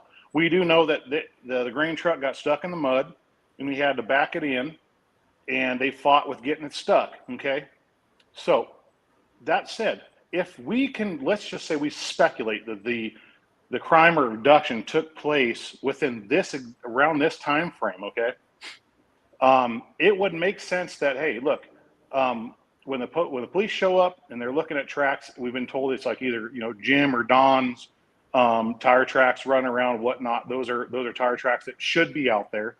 But if I look at this and say, hey, we got clean boots behind a dirt mound, and if you don't know cleach clay, them boots aren't going to be looking like that after a good rain and trying to get a rig unstuck. And it was out there by a pit, from what I understand, that they burn stuff in like trash. So if we can say the truck sat there and is obsolete, it's not part of the case because there's no tracks leading up to it being parked, and it sat there for several days in the rain, and then boots don't have no mud on it. Go ahead, Jim. Oh no, I was scratching my head. I got it. That is the freaking sweetest beard. Is that real? No, I glued it on this morning, actually. Holy shit! I can't stop looking at this. I haven't heard one word you said. What were you talking about? You got clay in your beard? Yeah, what happened? I turned to a pumpkin in about 30 minutes, so I got to make this shit quick. It starts falling off. You know what I mean? The water's anyway, all right, language, gentlemen. Language. Now, sorry, language, my bad. Sorry, I forgot. My bad. Lord, forgive me. Lord, I'm sorry.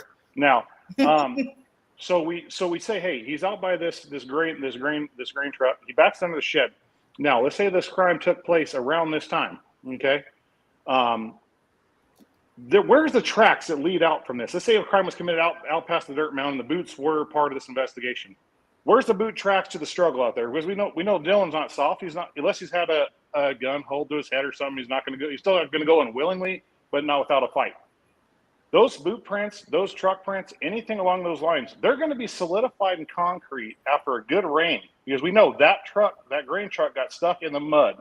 There's a good rain. So any type of traffic around his truck, the grain truck footed, his foot movement out by that mound, it's going to be solidified in dirt in that cleach clay, and it's going to stick like concrete 4 weeks. You can't just cover that up. You can back rake it. I've grown up in it. I've been tracking since the wee lab. You can back rake it, but it's going to show up like a sore thumb. Now, there's no evidence of that type of tracking, that type of footage around that area.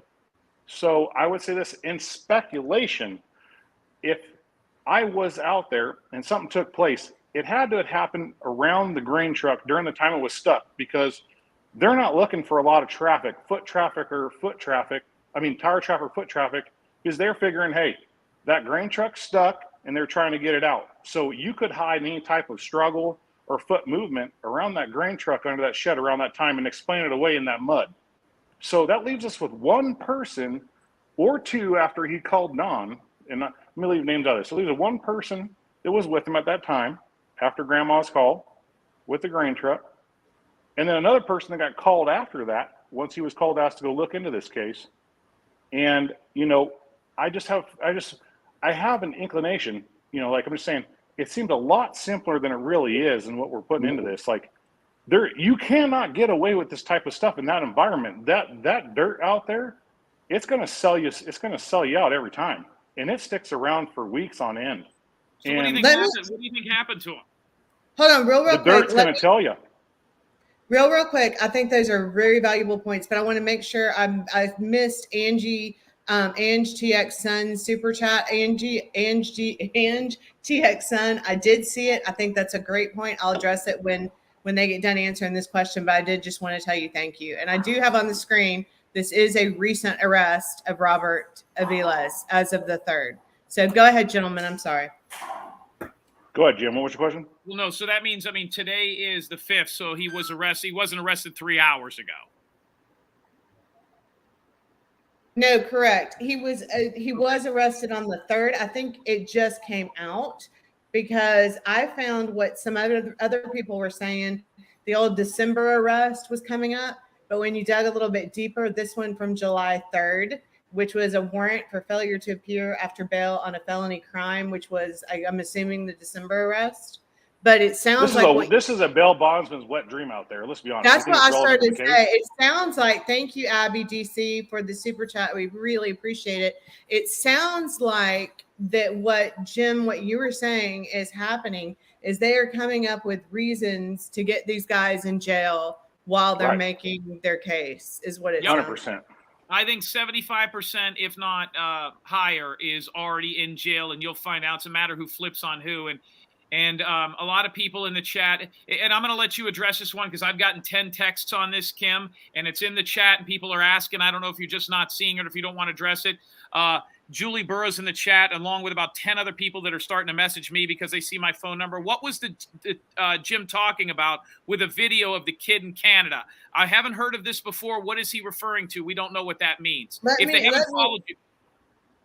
address that to make sure I address it the best way I can. So the kid in Canada is a kid that contacted Tyler with some very specific information that he didn't know if it was relevant to the case or not, but had claimed to have worked for Dylan for a short period and claimed, and we're not going to dwell on this, I'm just going to tell you what the claim was, claimed that he had been in a short entanglement with Dylan, and that Dylan had talked to him about another young man who was in the area who he had also been involved with. And the guy that sent this information to Tyler claimed that he was interviewed by the FBI on Friday and that he would talk to Tyler after that, and then has not contacted him. So that either means that he was not telling the truth, or it means that the FBI interviewed him and told him not to say anything, but he claimed, again,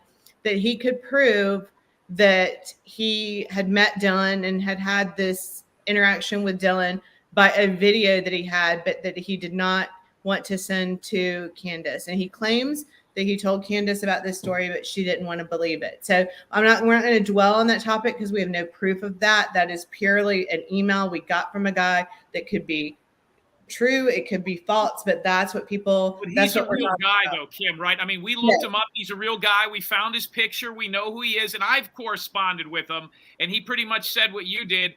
I tried to get him to send me that video like a million times, and I think. But unless the time frame happens after Dylan disappeared, it's irrelevant.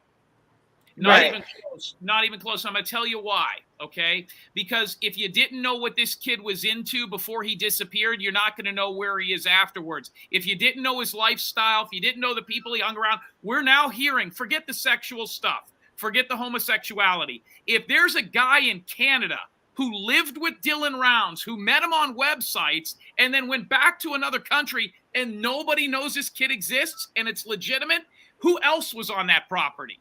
What other people were staying and sleeping there? Because we got one guy in town saying he was staying at my house every night making pizzas. He never went home because there was no clean water. Now we got a guy in Canada saying, I lived with him. I stayed in the house and I got a video to prove it.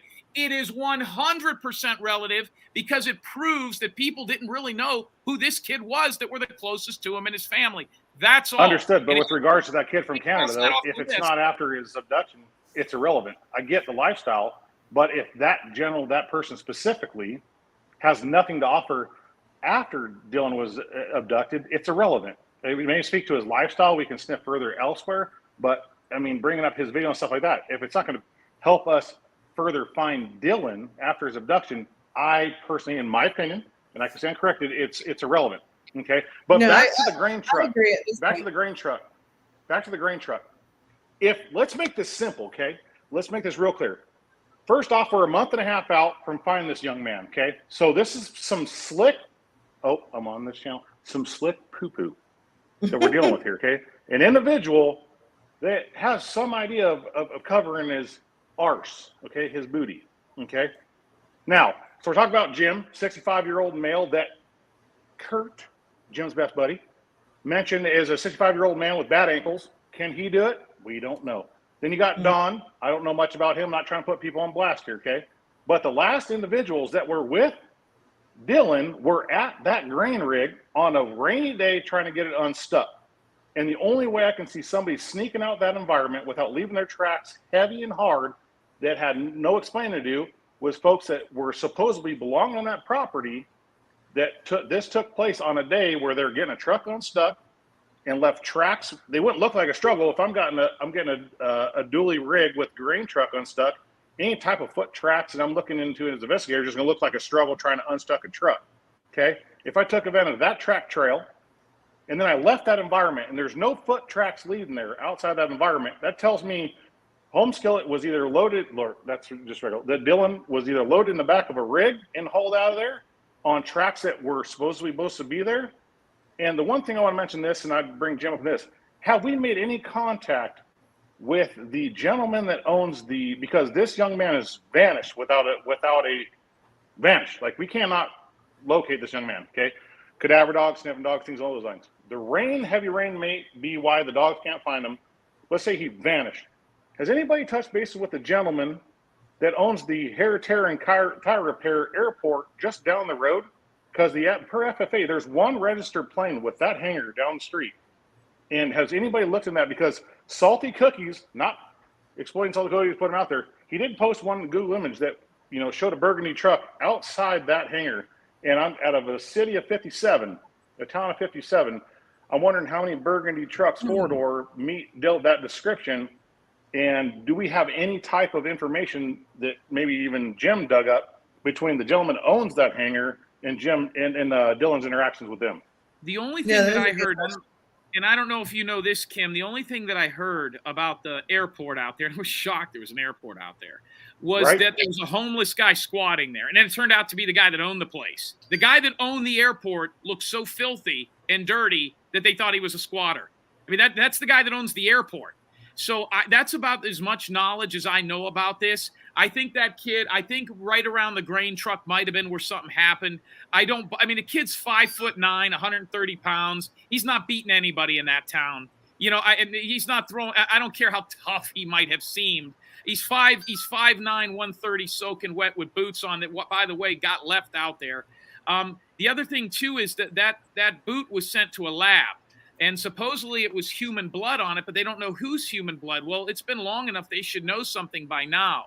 But as far as the airport or whatever, I think they moved that kid's body with four-wheelers.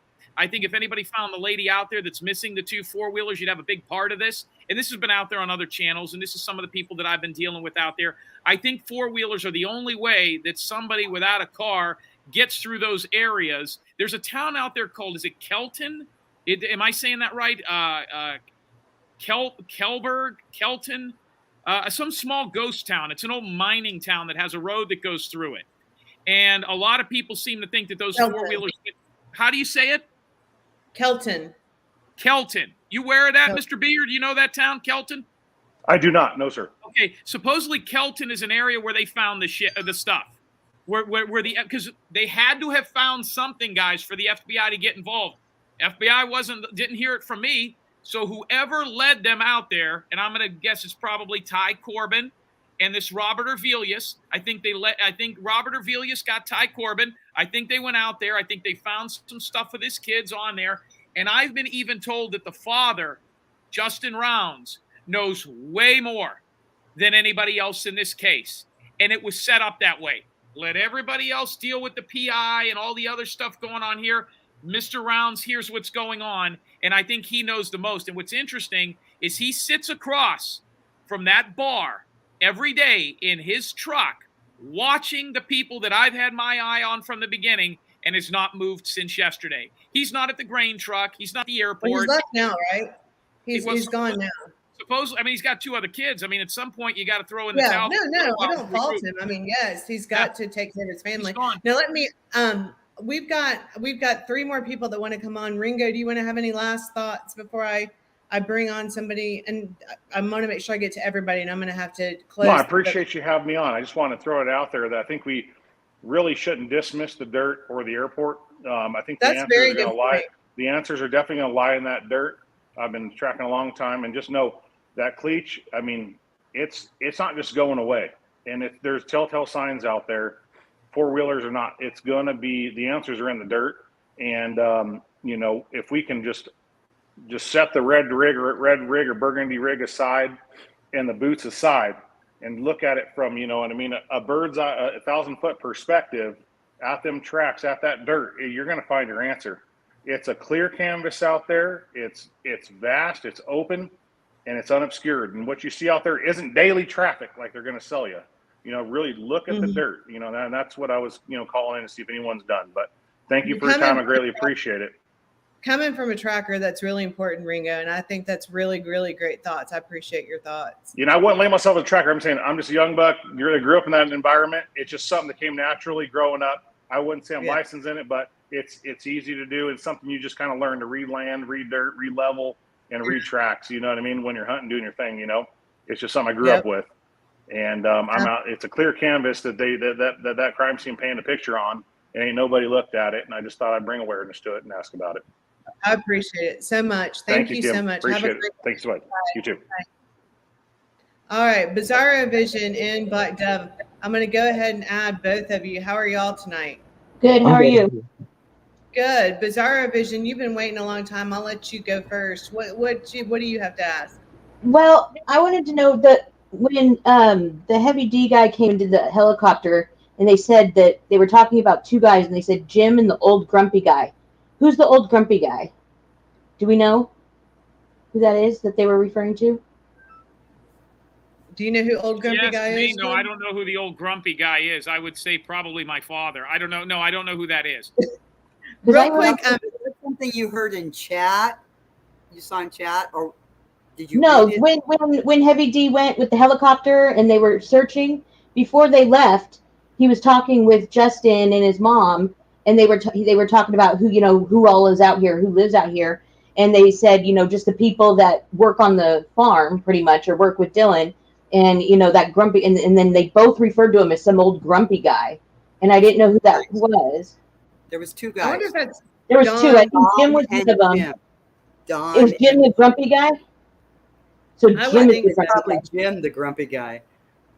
Okay. He's the one with the keys and the one that put up the fence. And real quick, Be Botanical. I absolutely, I think she's one of my favorite new people. Says to support the channel, Tyler, Kim, Keith, for your openness in your mind and kindness to everyone. Jim, thank you too. Glad you're here. Thank you so much, Be Botanical. And Lady Luck, welcome to being a member. And Joe Dirt says I missed his super chat. So I apologize to Joe Dirt. I'm really sorry. If you want to put what you had to say in chat, I'll tell Keith to watch for it and tell me, and I'll make sure I highlight it. I'm sorry. I apologize for missing that one. Diane says, Tyler and Jim, keep up the focus to find Dylan. I hope you guys do. I really hope that you like the way the conversation's gone tonight. I think we're really talking about some important things that need to be talked about. We're not getting to like the water rights conversation. I know Jim doesn't think that's important. I think it's odd that these water rights requests were filed on 5/12 and 6/21 by the guy that sold the land to Dylan's grandfather, who still owned the land that the gate was on, and probably gave Jim Brenner the keys and was making Dylan say, Mother, may I, to get to the grain shed. I think that's important, but that's just me. But we'll probably let Tyler talk about that tomorrow night. But Don was the grumpy guy, supposedly. So again, Diane, thank you so much for your super chat. And it looks like Patty Engler gave a $10 super chat as well, and there was no message on Patty's, but thank you. Now, Bizarro Vision, I'm sorry, I didn't mean to interrupt you. Go it's ahead. Okay. I just think that I'm right there with you. We need to pay more attention to just, it's a lot simpler. I really think it's a lot simpler than what we're all talking about. I think that everybody that's in jail right now shouldn't be in jail. I don't think any of them had anything to do with it. You don't hold 3 people in jail that have nothing, that aren't even being held for anything that has to do with this crime. And they're just holding them there, and they're setting them up. It's a setup. The cops are involved, I think. And I think the cops know the person that did it. And I don't know if it's a family member or whatever, but I think, I don't know. I have my own theory on it, but I think it's simpler than we think. And I would start with Kurt, because he, from the beginning, has been changing his story. He didn't tell the cops the truth about stuff, and the cops aren't bothering him about it. Okay. So what I think happened, I don't think Dylan ever made it back to town. I think Dylan was working on his grain. I think it happened right there.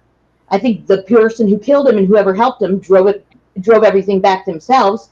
And I think that Kurt knew about it and is keeping his mouth shut, and he's protecting somebody. Because why else? You have to think about what he's saying. Because Kurt has said that first he called and said that they were locked up at Chase's house, right? Or they had him locked and tortured there. Okay, so they're taking him away from where he's at. And then the second thing is that he said something about him finding a ride for Chase to get back there. He hates Chase. Why in the hell would he be getting a ride for Chase to go anywhere if they don't even get along? It doesn't make any sense. And, other than the fact that they're trying to get someone that he doesn't like to the crime to make it look like it's there. He keeps changing his story so much, but it all works out to where it keeps it away from him and to exactly where he knows it should be, meaning he knows what the hell it went on. I don't think he has anything to do with it, but I think I can't allow cursing on Tyler's channel. Sorry, I am so sorry. I'll stop. It is his channel. It is his rule. But I apologize. No, it's okay. I know it's hard to change, and I appreciate everybody trying. I really do. I think those are good points. There's definitely, I've noticed there's 2 camps, right? And there's maybe more than that, but I have noticed primarily there's 2 camps. There's the Chase, Jim Brenner, maybe Don camp, and then there is the Kurt camp. And so I think it's valid. I think it's valid to have those different points. And I think as long as we're discussing the case, I think I'm okay with us discussing theories, because again, I've said before, that's how the scientific method works. You have to consider different options and rule them out or rule them in, and you keep cycling around until you get to, the right answer. So I appreciate your input. Definitely. I think there's many people that agree with you. And then I know there's people that are on the opposite too, but I do want to address the comment that I think it's Ange Texan, I think that's what it's supposed to be, had asked about, does Dylan's grandfather know these people? It is my understanding, and Patricia, I know you and I, this is one of the things you and I are going to talk about. Lady Luck, thank you so much, watching from Australia. We appreciate that. But I think this is one of the things you and I are going to talk about, is that yes, Dylan's grandfather, I believe from what my research shows, that he did know this Joseph, what was the last name? I keep forgetting it. Patricia, do you remember Joseph? Yes. Chechio, yes. So I do believe that Dylan's grandfather knew him, from what I've been able to find, and bought part of Jim Chechio's land from Jim Chechio, but that did not include where that gate was put up. And that Jim Chechio, I heard on another channel, and this is hearsay because this is just something I heard, I think it was Ty Corbin in one of his interviews, wasn't ever able to be successful on that land. And he was sort of resentful that this young kid came in and was actually starting to make progress with the land. But I do think, and I don't want to accuse anybody of anything, I'm just saying that I think it's interesting that Jim Chechio filed for these water rights on 5/12 and 6/21 of this year, and had just recently put up that fence that was preventing Dylan from having free access to the grain storage. So I know that some people don't think that stuff is important, and it may not even be related to this case at all, but when they tell you to follow the money, those are interesting connections to me, that just speak to a relationship that wasn't great, in my opinion. Yeah. And you're not going to get into You a fight look with at someone. the dates on it. When did he file? And then what was the non-protested expiration date? Yeah. I mean, that's what the middle of May it was filed. And the expiration date to protest that was the 21st of June. Mm-hmm. Very interesting stuff. So, I think probably be good. So somebody said, did anybody, here's our question, Patricia. When Patricia and I were discussing this today, did anyone interview J.D. Wild, Dylan's best friend? Jim, did you talk to him? No, I did not talk to him. There was and I don't know what you mean by friends. I found some old text message. There was a 17-year-old kid that only spoke Spanish that worked on that farm. I don't know how close they were. There's also another kid that's been reached out to who, if you listen to any of the tapes I've released, was supposed to be somebody who was pretty close to him, a photographer. That's this JD, I think, is that one, because it said he's the one in the interviews. Like, it talks about JD. It says grandma calls people, including JD, to go check on Dylan. Candace receives a call from JD that no one has heard from Dylan. So I don't know that I don't know that JD's the photographer. The photographer is the only one I know that anybody in my camp reached out to. But no, and you know what's interesting? And I would like to know this question. There's a hell of a lot more relatives here. Candace Cooley has two parents. There's friends and other people that are out there that nobody has seen. That's very odd. If you look at any of the cases I've been involved in, especially, I mean, I'll just, because the big one was Gloria Alvarado, or whether it's Anthony Smith in Boise, there was classmates, cousins, two sets of grandparents, stepdads, mom's ex-boyfriend, dad's ex-girl. I mean, these people were coming out of the woodwork. There's really not, there's Candace Cooley and a private investigator. That's it. That's it. And the media, like you said, is going to go away. But I think they're saying that. I can fire that up anytime I want. And I've had several calls from them in the last couple of days, especially because of the cease and desist order and what I found out about the law firm. Gotcha. So, Bizarro Vision, did you have anything else you want to ask? Well, I mean, I think if you want to find Dylan or where his body is, they need to start getting warrants for all these people's property to search their property and just find which one won't let them on the land without one, or just go ask to search their property. And if they say no, you need a warrant, that's gonna be where you watch 24/7. Because I think his body is on private property somewhere, waiting for everybody to just calm down and wait for everybody to kind of leave it alone so they could get rid of it properly. That's what I think. Because I think this lady's call has been one of the best calls I've heard in probably 200 hours of YouTube shows I've been on. I research a lot, but I just think that what happened was a fight. Had a cocky kid fighting with an older guy who didn't like the dynamics, and one of them, he had to prove that he had a bigger something than the other one, and they got mad and shot him. I bet or something happened. There was a fight. It was probably over water or crops, something with farming, because you don't get in an argument about a gay relationship when you're out in the farm. It had to do with the land or something. He's on someone's private property, and if they want to find him, I think that they just need to just start searching these people's private property and see who denies it, and then stake that place out. Very, very, very good points. A lot of the chat is agreeing with you. Thank you so much, Bizarro Vision. I really appreciate you. All right, bye-bye. Bye. Hey, Black Dove, how are you? Good. How are you? Good. So what are your thoughts about all this? I know we haven't really gotten to the meat of what's new. I guess I'll let Tyler jump into that tomorrow. But Steve Day is saying, guess that explains why the gate is locked. Yeah, that's kind of the point Patricia and I were getting to today that we were going to talk about is there's a reason that gate was put up recently, and these water rights were filed on 5/12 and 6/21. Whether the reason has anything to do with Dylan disappearing, it's all very strange that Dylan was kept out of, or it was made very difficult for him to have access. Thank you, Bee Botanical, for joining us. I love you. Thank you. But I think there was a reason behind why Dylan was not allowed easy access. What are your thoughts about what we've talked about tonight, Black Dove? I love to hear your thought process. Well, I actually had a question for Ringo, and if he's in the chat, maybe he can answer it and you can relay the answer. Or Ringo, you can come back in if you want. It looks like Black Dove has a question for you, Ringo, if you want to call back in, if you're still here. We can add you back to the chat. Let me see if Ringo's still here.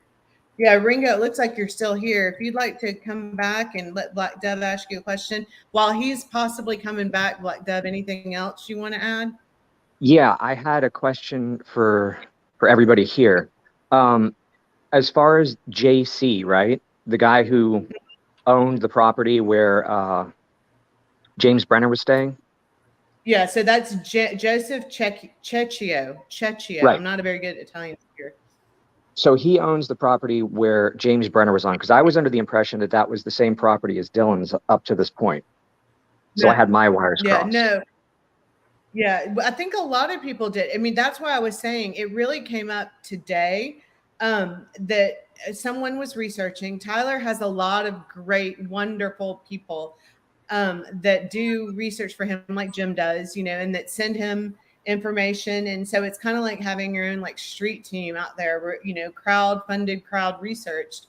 And somebody came up with this information, and I'll let Tyler go in because it's almost 11 o'clock. And Keith and I work early in the morning, but I'll let Tyler go into the specifics of all of this tomorrow about the water rights and when it was filed. But yes, so Joseph Cecchio, can't say, I hate when I can't pronounce words, but when he sold Dylan's grandfather part of the land, he kept a part. I did not know he retained a part either until today.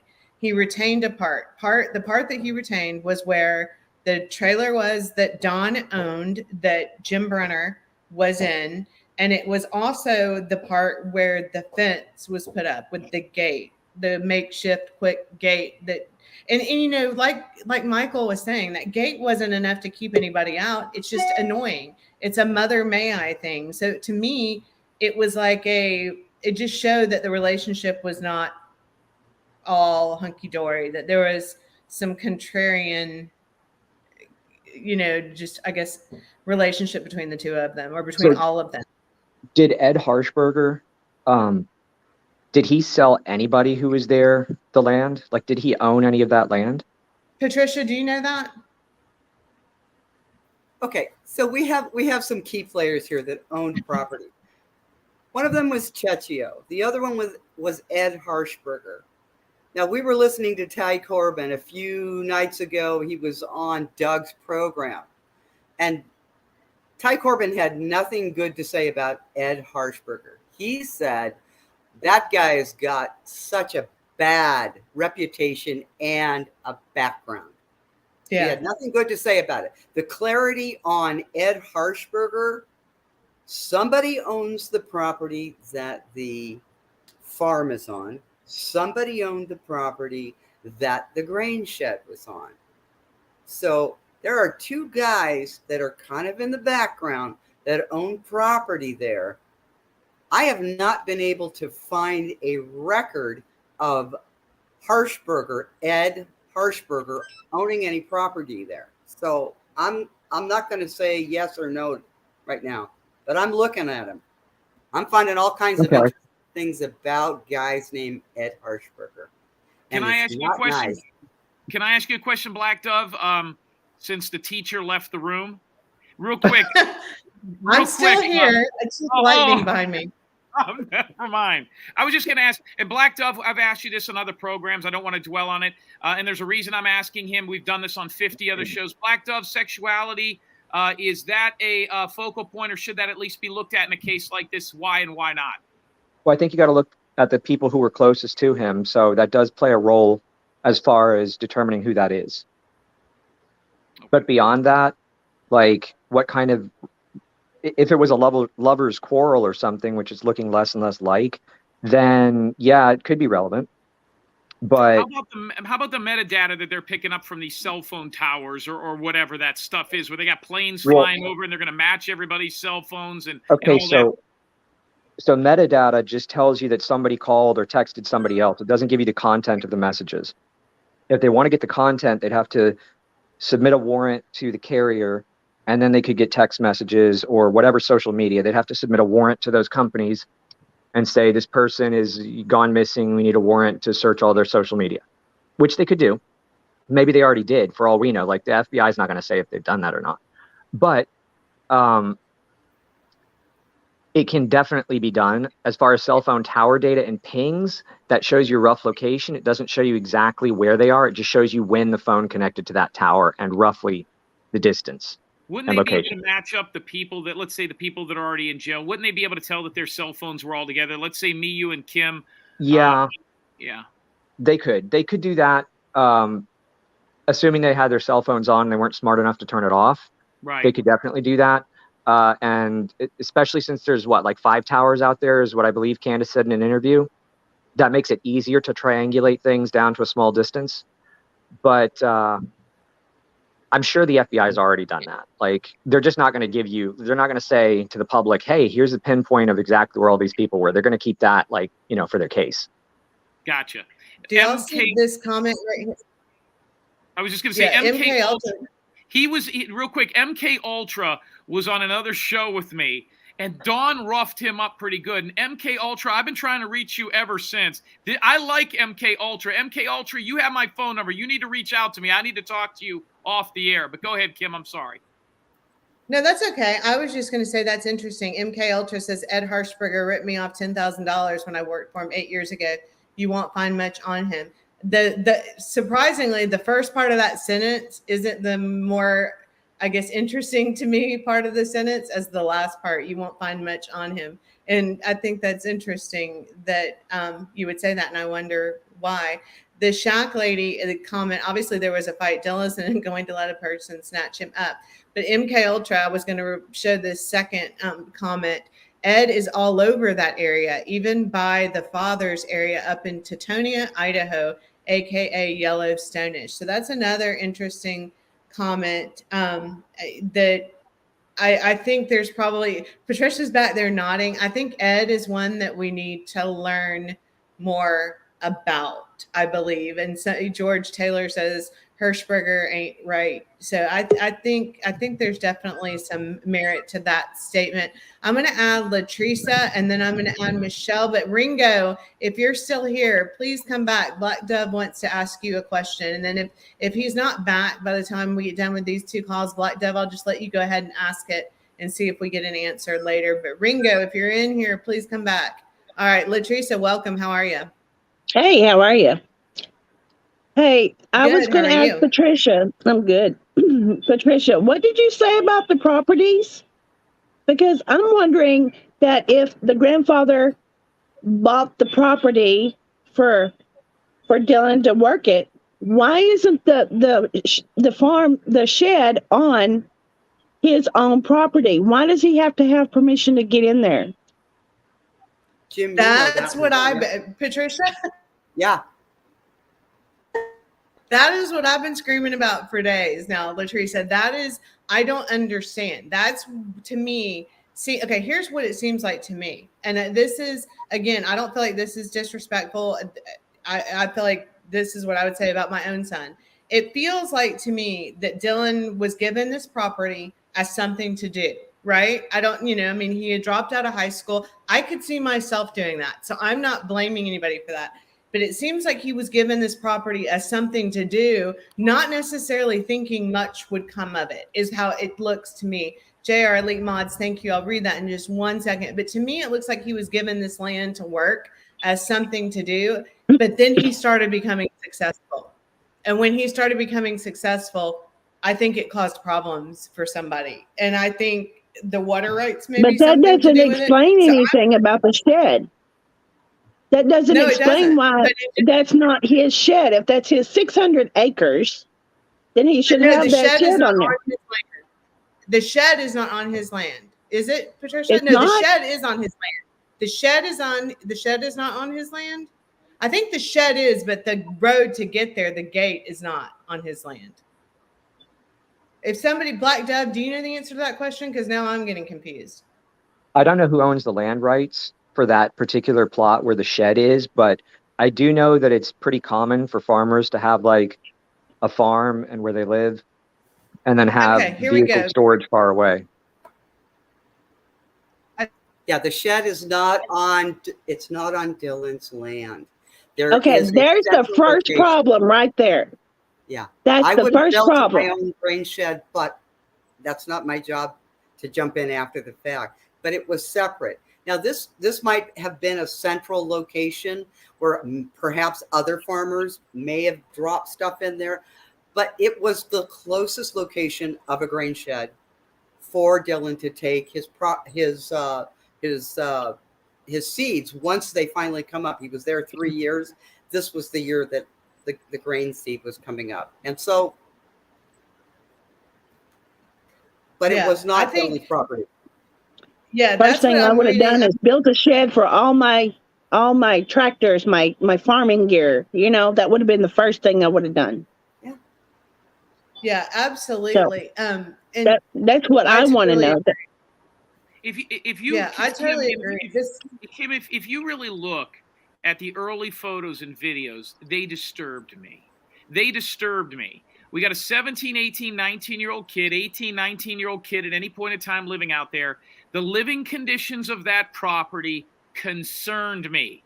Just the wood stove. I didn't think the wood stove was cute or funny. I got a wood stove. That was made for a tent.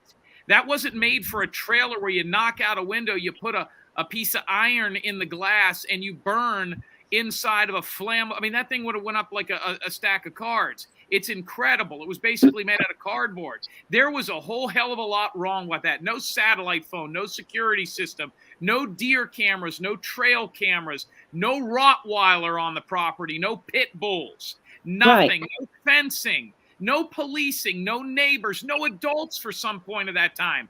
It is infuriating. And I don't think it was something to do.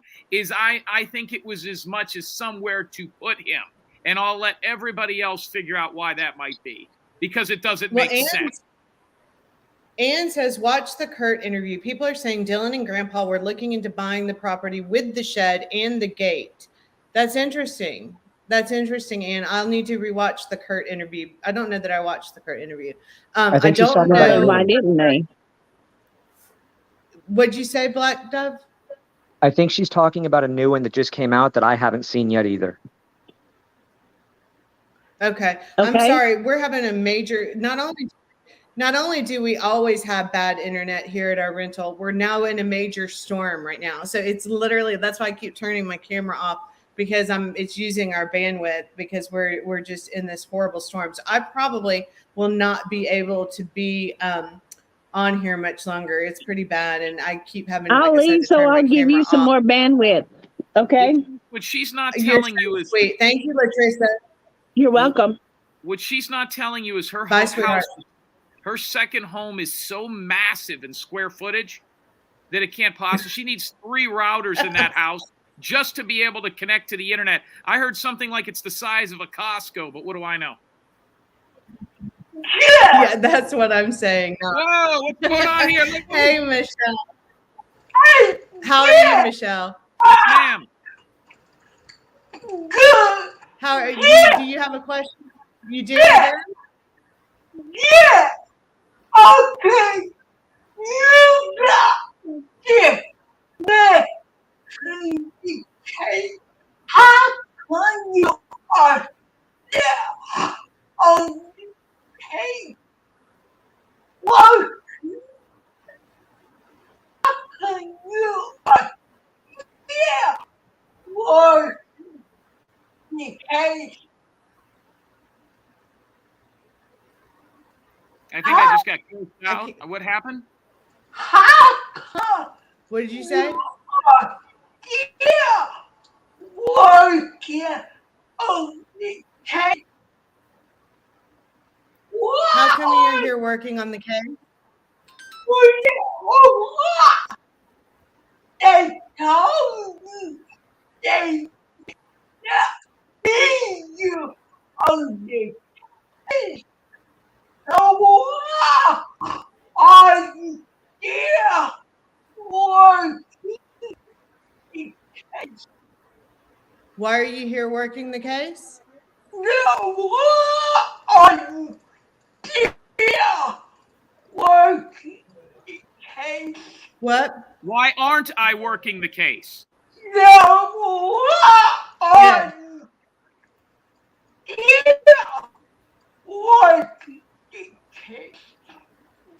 So yeah, why? They told you they did not want you on the case anymore. Yeah, I think what she's saying is why are you saying why is he not working on the case, Michelle? No, why he did on the Why'd he get kicked off the case? no, why are you there? Why am I still on the case? Yeah. Okay, I got. All right. Why am I still on the case? Let me answer that the best way. I have no idea. I have no idea. What is the pay off? And got to be a pay off. So why are you working on still on the case when you're not being paid? No, it got to be a pay off for you. There's got to be pay for you if you're working on the case. Well, listen. I'm not going to argue with anything that was just said here. I mean, I could have said it better myself. Yes. Weren't you already paid in advance too, Jim? Didn't they already pay you in advance? Yeah. Yeah.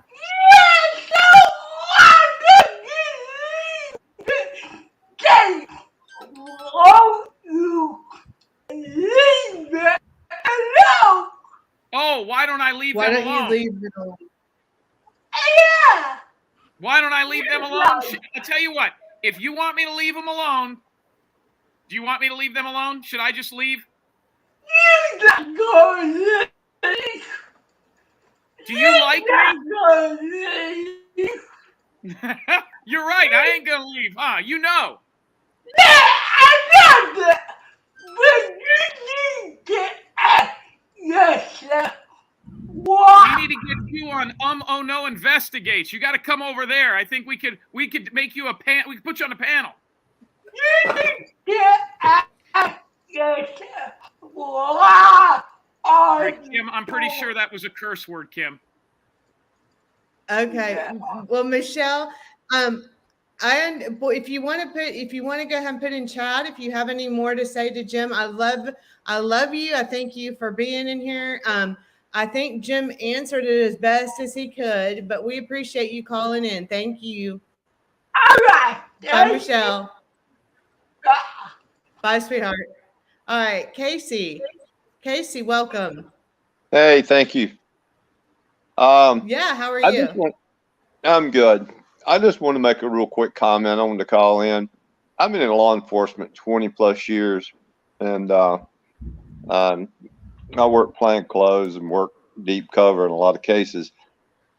And one thing that really blows my mind is the fact that it seems like the bird dog is chasing Chase and Jim when the dog needs to have its nose to the ground on Kurt. There's more to Kurt and that boy and that sexual relationship. And I really believe that Kurt was involved in that drug game out there, and that kid just got just a little too curious, or maybe they had a little squabble. But I think that's the bird I'd be chasing. I think that would be where I would be looking anyway if I was out there. That's very, very, very good points, Casey. So Casey, you have 21 years in law enforcement, you said? 24. 24. So yep. Black Dove, Jim, Patricia, anything y'all want to ask Casey before? Can y'all hear that in my background? No. I'm having a little trouble. I'm breaking it. I think it's my signal too. I'm breaking up a little bit. Yeah, here too, Kim, I think that's coming from the horse stables behind Kim's house. Hey, listen, this guy hit the nail on the head. See, you see the people that call in, the ones that don't have an agenda, the people with real law enforcement background. It's interesting for me to hear where they would look. And you got to cross that off. Even if Kurt Wadsworth had nothing to do with this guy will agree you've got to be able to cross that off. My involvement ended before I could do that. That's why I can't let it go. You've got to, if for nothing else, at least to eliminate him. And they're not letting anybody do that. I don't know why this guy walks around out there like he's Tony Soprano. And now you got YouTube stars or wannabe YouTube stars going out and hanging out at the bar, having drinks with him, taking pot shots at me with YouTube channels, and it doesn't make any sense. Well, Jim, one of the things, Jim, one of my biggest concerns with this whole case is that desert is hot out there, and there's no feet. There's no one on the ground searching really, and every day that passes, all the evidence is just evaporating. You're not going to be able to tell what happened to that body if it wasn't shot or stabbed, right? Exactly. If you're not going to have a head wound or a place, it's probably going to be a headshot if you find it. To what I would be looking for if you find it's a body, and there's not going to be much to find at this point. We said that earlier, Kim. Remember, I told you. I said at this point, football season's going to start. Less and less people are looking. If that's down a well, he's right. It's hot animals. You got coyotes. You got foxes. You got all kind of predators. Even if he's laying around down out there. Real quick, just out of curiosity, what makes you? I mean, you've listened to probably a lot of this. Do you think that at least my ideas of this should have been crossed off a long time ago? Oh, absolutely. I think you hit the ground running. Go ahead. I think you hit the ground running right after the bird. And for some reason, I don't know. I'm not trying to bring the stepmother into it, but she has a shady past, and I don't know. The mother. Yeah. Candace. I don't know who she knows out there, but she knows more than she's telling. Interesting. Kim, you want to reply, or are you busy giving your staff the night off? I'm busy trying not to get struck by lightning as I'm with my hand on the computer through this window. No, I think those are very interesting points. I mean, I'm honestly really going to have to go. I know it's just getting good. Maybe Doug from No Thanks is here and can continue the conversation over there. Well, let me do I this. hate What to do we'll do, that. Kim, is I'll make this an after party, and if everybody wants to, they could follow Jim Terry, whether I like you or I don't, whether you like me or not. You're all invited to the house party. Come on back to the crib. We're going to go over to what is it called? No Thanks. That is like the worst name for a show. What is it called? No Thanks Investigate. No Thanks Investigates. You could.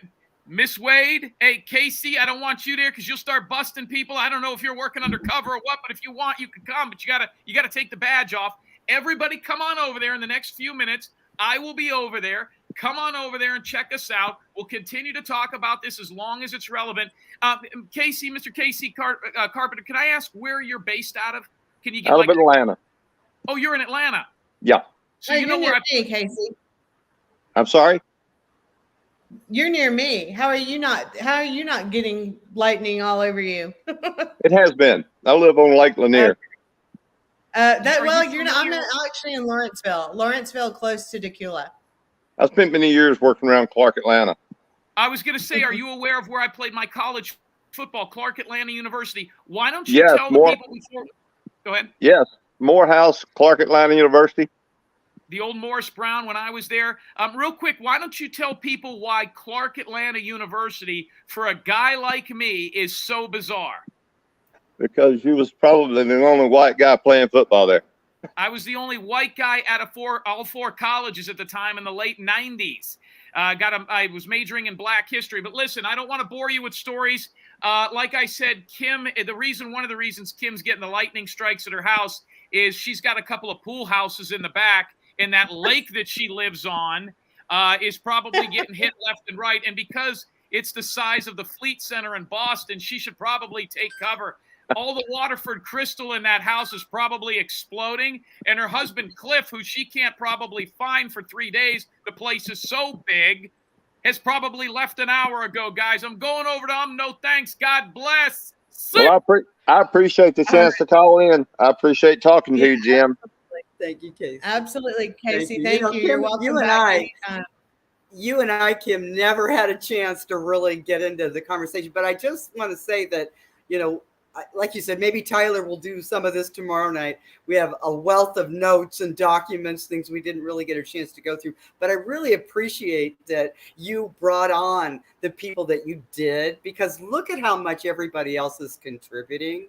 And so we can continue at a later date. But Yeah. I just want to thank everybody else that came on tonight, called in, people in the chat. Yeah. You guys, I mean, this is what we all want to do, is focus on any little tidbit, any little thing, somebody that knows Harshberger, somebody that, there's just all this information. Mike Moore, I mean, he just went out there personally, not getting paid for it, and went out and took pictures. I mean, this is what it's all about. So I just want to say I appreciate everybody that came on board tonight. I do too. I mean, yeah. It's tough because there's half the people. I'll try to turn my camera on, but I don't know if I'll stick. There's, half the people that love Jim. There's half the people that don't. But I think tonight, we did a really good job of staying focused on Dylan, with the exception of our 10 little minute. I don't even know if it was 10 minutes. It might have been 5 little minute housekeeping thing. I think we all did a good job of staying focused on Dylan. I don't have anything, I know Tyler doesn't, against any other creator. I think if we all just stay focused on Dylan and why we're doing this, we'll realize we have more in common than we don't, right? And if we just keep that at the center of it and we all work together and moving in the same direction, I think that's the plan. Black Dove, I wanted to give you a chance to ask Ringo your question and see if he maybe will leave the answer in the comments. Okay, I'll be quick. He was talking about struggling to get the grain truck into the grain shed because it was raining, but does he have some kind of inside knowledge? Because to the best of my knowledge, it started raining very lightly when Dylan called Grandma and said he had to get the grain truck in. And that was early in the morning. And according to the locals, it didn't start heavily raining until the afternoon, many hours later. So I was wondering what he was talking about when he said the thing about like fighting to get the grain truck into the shed, because I had never heard about there being any kind of issue with getting it into the shed itself. And I don't know. That's a very good point either. So I'd like to know more about where he got the information. Maybe he knows something we don't, but I haven't seen anything like that either, Black Dove. So, well, also because it's hard pan where his trucks and stuff, where it was like packed gravel and stuff. So, like all around that shed. Yeah, absolutely. I think that's a fantastic question. I'm going to add Russell Duke real quick because he just popped in. He might have an answer to that question. Russell, how are you? Hey, doing good. How are you? Good. What did you have an answer to that question? Do you have your own question, your own comment? I actually had a question, and of course, I just missed Jim because I was hoping he would have the answer, but maybe you can help me with this. Okay, and just so you know, if I can't, he is going over to UMNO Investigates. So. Okay, so the random question I have is, because we're talking about people that live in the desert and it's a bunch of meth heads and trailer parks, how many people have a reliable vehicle where they could actually dispose of a body? Because it sounds like Dylan's the only person that had a normal car. That's a good question. That's a really good question. Black Dove is really, really intelligent. So is Patricia, and they've done a lot of research on this case. Do y'all have a thought about that? That's probably a really good question. Patricia, you want to go first? Well, here's the thing. You're living out in the middle of nowhere. They've got those roads. I mean, nothing's around. It's wasteland. But enough people live there. And there is a main thoroughfare, whatever, where I've seen pictures where there's these four-wheeler trucks, they're, transporting goods and whatnot. I've seen people driving on these main highways, and there's camper trucks, et cetera, et cetera. But as far as the people in the town, I don't think there's a census on how many vehicles, who's got one that runs. But it sounds to me like enough people that are in that inner circle have vehicles. They're not walking out in the middle of deserts. I just have never heard what kind of car so-and-so has, or and nobody's going to come forward, I think, unless you're driving by and you catch Kurt Wadsworth in a Cadillac or something. You know what I mean? So I haven't heard anything about that. But they've got to have transportation out there. It's too far to walk. And there's a center meeting place, where there's 2 different bars and a gas station. So people have to have some kind of wheels. Dylan, it sounds like Dylan had money coming in. He was allowed to buy nice trucks and some, different equipment and whatnot. But I don't know about the people that live out there, if they've got the kind of money to afford anything nice. Yeah. A lot of people are saying 4-wheelers. So Black Dove, did you have any thoughts about that? No, but I think there's more money out there than people realize. I think there's more, like, Yeah. it isn't all meth heads living in shacks. It's people with like decent motorhomes, trucks, lots of trucks. There's ATVs out there. People have dirt bikes, stuff like that, if they don't get stolen. So there's ways to get around. Yeah. And as far as like Chase, he had just moved in, and that's when a bunch of 4-wheelers went missing 2 years ago. So take from that what you will. Point. Yeah, that's very, very, very good point. Well, Black Dove, as always, I think very highly of you. I know we haven't gotten a chance to talk much, interact much on the same channels, but really think very highly of you. And I do, like Doug, like Tyler, I do also think you need your own channel. So I appreciate you calling in. Is there anything else you'd like to add before I have Patricia pray us out? No, that should be good. Okay. All right. Well, then I guess we'll see you soon. Thank you so much. Welcome, Black Patricia. I just love him. I really do. I was telling Keith last night, I don't think he forgets anything. Like, I literally think he's got, what do you call it, a didactic memory? Is that what it's called? I can't even remember what it's called when you have a memory where you can't remember things. I think it's didactic memory. Anyway, he is just very, very intelligent and knows a lot about a lot. So I am going to ask that Patricia pray us out. Specifically, some of you may have heard Ty Corbin's wife has cancer. His wife, Phyllis, has cancer. This morning in the interview that Doug did with Ty, one of the things Doug had said, he was talking about donations to Ty and them for doing the search. And Ty said, I'm paraphrasing, but it was something along the lines of, we don't need donations. What we could really use is your prayers, because Phyllis and I believe very often that helps more than money. And here on the Feller Fam, all of you know that yes. So all of you know that we are a faith-based, well, hopefully most of you know that we are a faith-based channel. And we always, close out the night in prayer. When Tyler's here, he does it. When I'm here, Patricia does it, because she's just an amazing prayer. And I just love to hear her pray myself. So I'm going to ask Patricia, when she prays us out tonight, to specifically focus on Ty Corbin's wife, Phyllis. She does have cancer. And I would ask, that is all Ty is asking for his participation in the search this weekend, is prayers for his wife. And since we are a faith-based channel, Tyler, thank you for the super chat, Tyler Feller. Since we are a faith-based channel, I would really encourage you, Fran. It is Phyllis Corbin, who is Ty Corbin's wife. Pink Butterfly, I'm so sorry you have cancer. And, our prayers extend to you as well. But Patricia, if you wouldn't mind, go ahead and closing us out in prayer. I would be glad to. Thank you for asking me, Kim. Father God, I just lift up this night, and I lift up the people in the chat. And I know that they're going to unify right now with us and pray in agreement for Phyllis Corbin, Ty Corbin's wife. She's been going to have treatments, and Father, she's got the cancer. And Lord God, that's not your will for her. And so we just join in agreement that, Father God, you would bring healing and deliverance from the cancer. Whatever treatment that they are giving her, let it be successful completely in the name of Jesus Christ. Father, I just ask that you would completely remove the cancer cells, that they must go now in the name of Jesus Christ. Father, I believe that's your will. And Father, I just thank you for every person that is so including themselves in our channel, in other YouTube channels. Father, I see the same names here, and I see them on other chats. And I just say, Father God, bless each one of them. Protect Kim and Keith right now for this thunder and lightning storm, Father.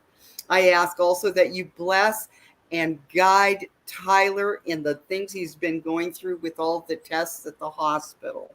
Give him a great report. Let them find the little things that will tie all the normal functions back together again. Father, I pray your hand of protection upon each one of us, and that you will bring forth the things that you know in our hearts we seek you for and ask you for, Father. We thank you for your love, and we pray most especially, Father God, guide us, unify us to help find Dylan right now.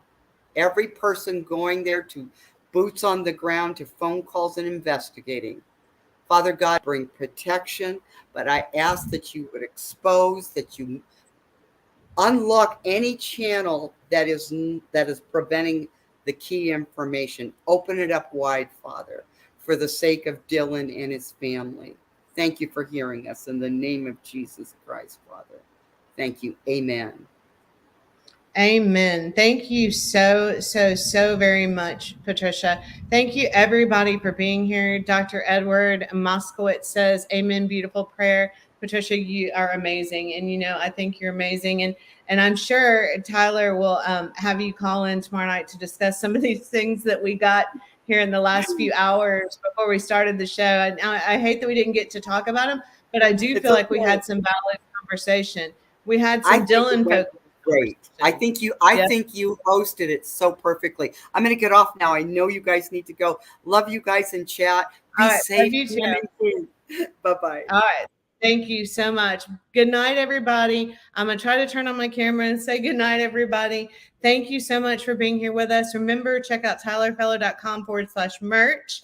And remember, join us for Faith Friday. That's where we'd really love to have you Friday nights. We stop the true crime on Friday nights, and we have a message from Tyler, who's our pastor at Movement Church. And then we do a time where people can call in and request prayer, and the whole Feller fam, as we call ourselves, will pray with you. And if you call in on the StreamYard link, Tyler will specifically pray with you. And so please join us for Faith Friday. We'd love to have you, but we thank you for being here. Thank all of you for being polite. Most of you for being polite in the chat and for supporting the channel. Be nice to each other, please. And remember, this is about Dylan. This is always about the person that's missing, or the person that, has the victim. It's always about the victim, right? And all the other stuff is just noise. So again, we thank you for being here. Have a good night. See you soon.